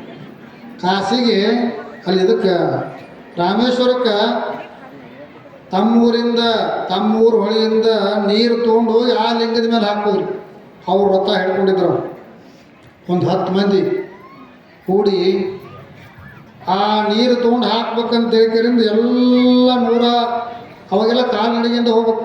ಹಿಂಗೆ ಗಡಿಗೆ ಹಾಕ್ಕೊಂಡು ಹೆಂಗೆ ಮಲೆನ ಕಬ್ಬಿ ಹೋಯ್ತಾರಲ್ಲ ಹಂಗೆ ಹೋದರು. ಎಷ್ಟು ದಿನ ಅಂದ್ರೆ ಸಾಕಷ್ಟು ಏನಪ್ಪ ಅಂದ್ರೆ 3-4 ತಿಂಗಳ ನಡೆದ್ರು. ಅಲ್ಲಿ ರಾಮೇಶ್ವರ ಲಿಂಗ ಹೋಗ್ಬೇಕು. ಆ ನೀರನ್ನು ಹೋಗಿ ರಾಮೇಶ್ವರ ಲಿಂಗದ ಮೇಲೆ ಸುರಿವಿ ಹನಿ ಹೆಚ್ಚಿ ನಾವು ಜೀವನ ಧನ್ಯ ಮಾಡ್ಕೋಬೇಕು ಅಂತ ಹೇಳ್ಕೊಂಡು ಎಲ್ಲರೂ ಶಿವಾಯ ನಮ ಅನ್ಕೊಂತ ನಾಮಸ್ಮರಣೆ ಮಾಡ್ಕೊತ ಹಾಡ್ಕೊಂತ ಭಜನೆ ಮಾಡ್ಕೊತ ಹೊಂಟ್ರು. ಇನ್ನೇನು ಅದೇನು ರಾಮೇಶ್ವರ ಇಲ್ಲಿ ಶಿಖರ ಕಾಣ್ತಿತ್ತು 1 ಕಿಲೋಮೀಟರ್ದಾಗ ಗುಡ್ಡದ ಮೇಲೆ ಕಾಡಿನಾಗ ಹೊಂಟಿದ್ರಿ ಇವರು. ಅಲ್ಲಿ ಒಂದು ಕತ್ತಿ ನೀರು ಸಾಯಕತ್ತಿದ್ರು. ಅದು ನೀರು ಪಕ್ಕ ಬಾಯಿ ಬಿಡ್ತೈತಿ ಕತ್ತಿ ಅವ್ರು ಹೋಗುವಂಥ ದಾರಿ ಒಳಗೆ ಒಂದಿಷ್ಟು ನೀರು ಹಾಕಿದ್ರೆ ಜೀವ ಉಳಿತಿತ್ತದ್ರದ್ದು. ಅದು ನೀರಿಗೆ ಆಗಿ ಪಕ್ಕ ಬಾಯಿ ಬಿಡ್ತಿತ್ತು ಕತ್ತಿ. ಇವರೆಲ್ಲ ಅಗದಿ ಆ ಶಿಖರ ನೋಡಿ ಅದರದ್ದು ಕಳಸ ನೋಡಿ ಇವ್ರು ಜೈಕಾರ ಹಾಕಿ ಕುಣಿತಾಡ ಕಚ್ಚಿಬಿಟ್ರು. ಸಂತೋಷ ಆಗಿಬಿಡ್ತು. ಅಷ್ಟೆಲ್ಲ ಕಷ್ಟಪಟ್ಟು ನಡ್ಕೋತ ಬಂದಿದ್ರು. ಇನ್ನೇನು ನಾವು ನೀರು ಹೋಗಿ ಲಿಂಗದ ಮೇಲೆ ಸುರೀರ ಆಯ್ತು, ನಾವು ಗೆದ್ದಿವಿ ಅಂತ ಇವರು ಸಂಭ್ರಮದಾಗ ಹೊಂಟಾರ ಕತ್ತಿ ಒದ್ದಾಡಕತ್ಬಿಟ್ಟಿತ್ತು. ಇಲಿ ಒದ್ದಾಡ ದಾರಿ ಒಳಗೆ ನೋಡಿದ್ರೆ ಮುಂದಿದ್ದ ಅಯ್ಯೋ ಕತ್ತಿ ಪಾಪ ನೀರೇ ಇಲ್ಲ ಅಲ್ಲಿ. ಅಂದು ಮತ್ತೆ ಮುಂದೆ ಹೋಗವ್ರು. ಮತ್ತೊಬ್ಬ ನೋಡಿದ, ಅಯ್ಯೋ ಪಾಪ ಅಣ್ಣವ, ಮತ್ತೆ ಮುಂದೆ ಹೋಗವ. ಅದ್ರಾಗ ಒಬ್ಬ ಇದ್ದ. ಮತ್ತು ಯಾರು ಹಾಕ್ಬೇಕ್ರಿ? ಅಷ್ಟು ಕಷ್ಟಪಟ್ಟು ಗಡಿಗೆ ನೀರು ತಂದಾರ, ಅವ್ರ ಊರಿಂದ ತಂದಾರ, ಲಿಂಗದ ಮೇಲೆ ಹಾಕ್ಬೇಕಂತ ತಂದಾರ. ಈ ಕತ್ತಿಗೆ ಹಾಕಿದ್ರೆ ಮುಂದೆ ಅಲ್ಲಿ ಹಾಕೋದು, ಲಿಂಗದ ಮೇಲೆ ಹಾಕ್ಬೇಕಲ್ಲ ಅಂತ ಇವರು. ಕೊನೆಗೆ ಯಾವಾಗ ಒಬ್ಬ ಅದ್ರಾಗಿದ್ದ ಶಿಷ್ಯ ಇದ್ದ, ಇಲ್ಲ ಕತ್ತಿ ಪಾನ್ ಬಿಡಾಕತ್ತೈತಿ, ಅದೇನಾದ್ರೂ ಆಗಲಿ ಅಂತ ಹೇಳಿಕರಿಂದ ನನಗಿದೇ ಲಿಂಗ ಅಂತ ಹೇಳಿಕರಿಂದ ಆ ಕತ್ತಿ ಪ್ರಾಣ ಬಿಡುವಂಥ ಪಕ್ಕ ಬಾಯಿ ಬಿಡುವಂಥ ಕತ್ತಿ ಬಾಯಿ ಒಳಗೆ ತಂದಂಥ ನೀರೆಲ್ಲ ಹಾಕಿ ಅದು ಕುಡಿತು. ಕಟ್ಟು ಕುಡಿದು ಗಬಗ್ಗಣ ಎದ್ದು ನಿಂತ್ರಿ. ಕತ್ತಿ ಎದ್ದು ನಿಂತಲ್ಲ, ಆ ರಾಮೇಶ್ವರನ ಅಲ್ಲೇ ಕತ್ತಿ ಒಳಗೆ ಪ್ರತ್ಯಕ್ಷ ಆಗಿಬಿಟ್ಟ ಅಂತ ಹೇಳ್ತೀನಿ. ಕತ್ತಿ ರಾಮೇಶ್ವರ ಎಲ್ಲಿ ಪ್ರತ್ಯಕ್ಷ ಅಂದರೆ ಕತ್ತಿ ಒಳಗೆ ಪ್ರತ್ಯಕ್ಷ ಆಗಿಬಿಟ್ಟ. ಅದಕ್ಕಾಗಿ ಕಲ್ಲು ಕಟ್ಟಿಗೆ ಮಣ್ಣಿನಲ್ಲಿ ಶಿವನಿದ್ದರೆ ಗುರು ಏಕೆ ಬೇಕು ಲಿಂಗವ ಕಟ್ಟುವುದಕ್ಕೆ, ಜಂಗಮನ ಏಕೆ ಬೇಕು ಭಕ್ತಿ ಪರೀಕ್ಷೆಯ ಮಾಡುವುದಕ್ಕೆ. ಕಂಡುದನ್ನೆಲ್ಲ ದೇವರೆಂದು ತಿಳಿದು ಅಡ್ಡ ಬೀಳಬಾರದೆಂದು ಎನ್ನ ಕಣ್ಗಳನ್ನು ಕಿತ್ತೆಯ ಗುರುಕುಮಾರ ಪಂಚಾಕ್ಷರೇಶ್ವರ ಅಂತ ಕಣ್ಣಿಲ್ಲದ ಪುಟ್ಟಯ್ಯ ಅಂತ ಹೇಳ್ತಾನೆ. ನಾನು ಕಣ್ಣಿದ್ದವ್ರು ಮಾಡುವಂಥ ಕೆಲಸ. ಅದಕ್ಕಾಗಿ ಅಂಬಿಗರ ಚೋಡ ಹೇಳ್ತಾನೆ, ಕಾಡುಗಲ್ಲನ್ನು ತಂದು ಅದಕ್ಕೆ ಶಂಕರೆಂದು ಹೆಸರಿಟ್ಟು ಮೀನು ಮೊಸಳೆಗಳು ಕುಡಿದ ಎಂಜಿಲ ನೀರನ್ನು ತಂದು ಅದರ ಮೇಲೆ ಅಭಿಷೇಕ ಮಾಡಿ ಇವರು ಮಾಡುವಂಥ ಭಕ್ತಿ ಭ್ರಷ್ಟವಾಯಿತು ಅಂಬಿಗರ ಚೌಡಯ್ಯ ಅಂತ ಸ್ಪಷ್ಟವಾಗಿತ್ತು. ಅದಕ್ಕಾಗಿ ಸಕಲ ಚರಾಚರಗಳಲ್ಲಿ ಸಕಲ ಜೀವರಾಶಿಗಳಲ್ಲಿ ದೇವರನ್ನು ಕಾಣುವಂಥ ಭಾವ, ಮನಸ್ಸು, ಶುದ್ಧವಾದಂಥ ಮನಸ್ಸು ನಮ್ಮದಾಗಬೇಕು. ಮನಸ್ಸು ಅಂತ ಹೇಳ್ತಾರಲ್ಲ, ನಿರ್ಮಲವಾದ ಮನಸ್ಸು ನಿರ್ಮಲ ಆದ ಎಲ್ಲ ಕಡೆ ದೇವ್ರು ಕಾಣಕತ್ತಿ ಬಿಡ್ತಾನೆ. ಮನಸ್ಸು ನಿರ್ಮಲ ಆತಂದ್ರೆ ಎಲ್ಲ ಕಡೆ ದೇವ್ರು ಕಾಣಕತ್ತಾರೆ. ಎಲ್ಲರಲ್ಲಿ ಕರುಣೆ ಗುಣ ಬರ್ತದೆ. ಅದಕ್ಕಾಗಿ ಈ ಕರುಣಾ ಗುಣ ಸದಾಕಾಲ ಎಲ್ಲರನ್ನು ಪ್ರೀತಿ ಮಾಡುವಂಥ ಸದ್ಗುಣ, ಎಲ್ಲದರಲ್ಲಿ ದೇವರನ್ನು ಕಾಣುವಂಥ ಒಂದು ಲಿಂಗ ದೃಷ್ಟಿ, ಬ್ರಹ್ಮ ದೃಷ್ಟಿ ನಮ್ಮದಾದಾಗ ನಮ್ಮ ಜೀವನ ಸಾರ್ಥಕತೆ ಅಂತಕ್ಕಂಥ ವಿಚಾರವನ್ನು ಅನೇಕ ಮಹಾತ್ಮರು ಸಂತರು ನಮಗೆಲ್ಲ ಹೇಳ್ತಾ ಇದ್ದಾರೆ. ಅದಕ್ಕಾಗಿ ಇವತ್ತು ಕಾರ್ಯಕ್ರಮದಲ್ಲಿ ವಿಮಲ ಏನಪ್ಪ ಅಂತಂದ್ರೆ ವಿಷಯವನ್ನು ಬಹಳ ಚೆನ್ನಾಗಿ ವಿಮಲ ಮಾನಸದಿಂದ ಶುಭತೀರ್ಥ ಮುಂಟಿ ಅಂತಕ್ಕಂಥ ವಿಷಯವನ್ನು ಎಲ್ಲ ಪೂಜ್ಯರು ವಿಸ್ತಾರವಾಗಿ ಹೇಳಿದ್ದಾರೆ. ನೀವೆಲ್ಲ ತಿಳ್ಕೋಬೇಕು. ಆ ನಿಟ್ಟಿನಲ್ಲಿ ಇವತ್ತು ಈ ಕಡೆ ಕೇಳಿ ಯೋಗಡ್ರ ಈ ಕಡೆ ಕೇಳಿ ಚಲೋ ತಂಗಿ ಜಾಡಿಸಿ ಮತ್ತೆ ಮಡಿ ಹೋಗಿ ನಿಮ್ಮ ದಗದ ಕೈತ್ಬಿಟ್ರೆ ಅಲ್ಲ. ಈ ಮಾತುಗಳನ್ನು ಬದುಕಿನೆಲ್ಲ ಅಳಿಸ್ಕೋಬೇಕು. ಈ ಮಾತುಗಳನ್ನ ಮನಸ್ಸಿಗೆ ಹತ್ತವಲ್ಲ ಮನಸ್ಸಿಗೆ ಮಾತು ನಿಮಗೆಲ್ಲ. ಅವು ಯಾರು ಬೇದ್ರಂದ್ರೆ ಆಗಿಂದಾಗ ಮನಸ್ಸಿಗೆ ಹತ್ಬಿಡ್ತಾವೆ ನೋಡು. ಏನು ರೀ ಅವು ಬಾದ ಕೂಡಲೇ ಬಾಯಿ ಬಂದಂಗೆ ಬೈದ್ಬಿಟ್ಟು ಮನಸ್ಸಿಗೆ ಹತ್ಬಿಡ್ತೀವಿ. ಮನಸ್ಸಿಗೆ ಹತ್ತಿ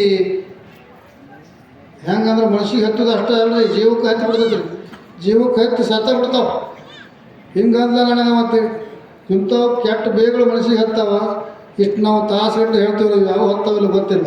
ಹತ್ತಿದ್ರೆ ನೀವೇ ಶರಣರಾಕಿರಿ ಅಂತಕ್ಕಂಥ ಮಾತನ್ನು ಹೇಳ್ತಾ ತಮ್ಮೆಲ್ಲರಿಗೂ ಶುಭವಾಗಲಿ. ಶರಣ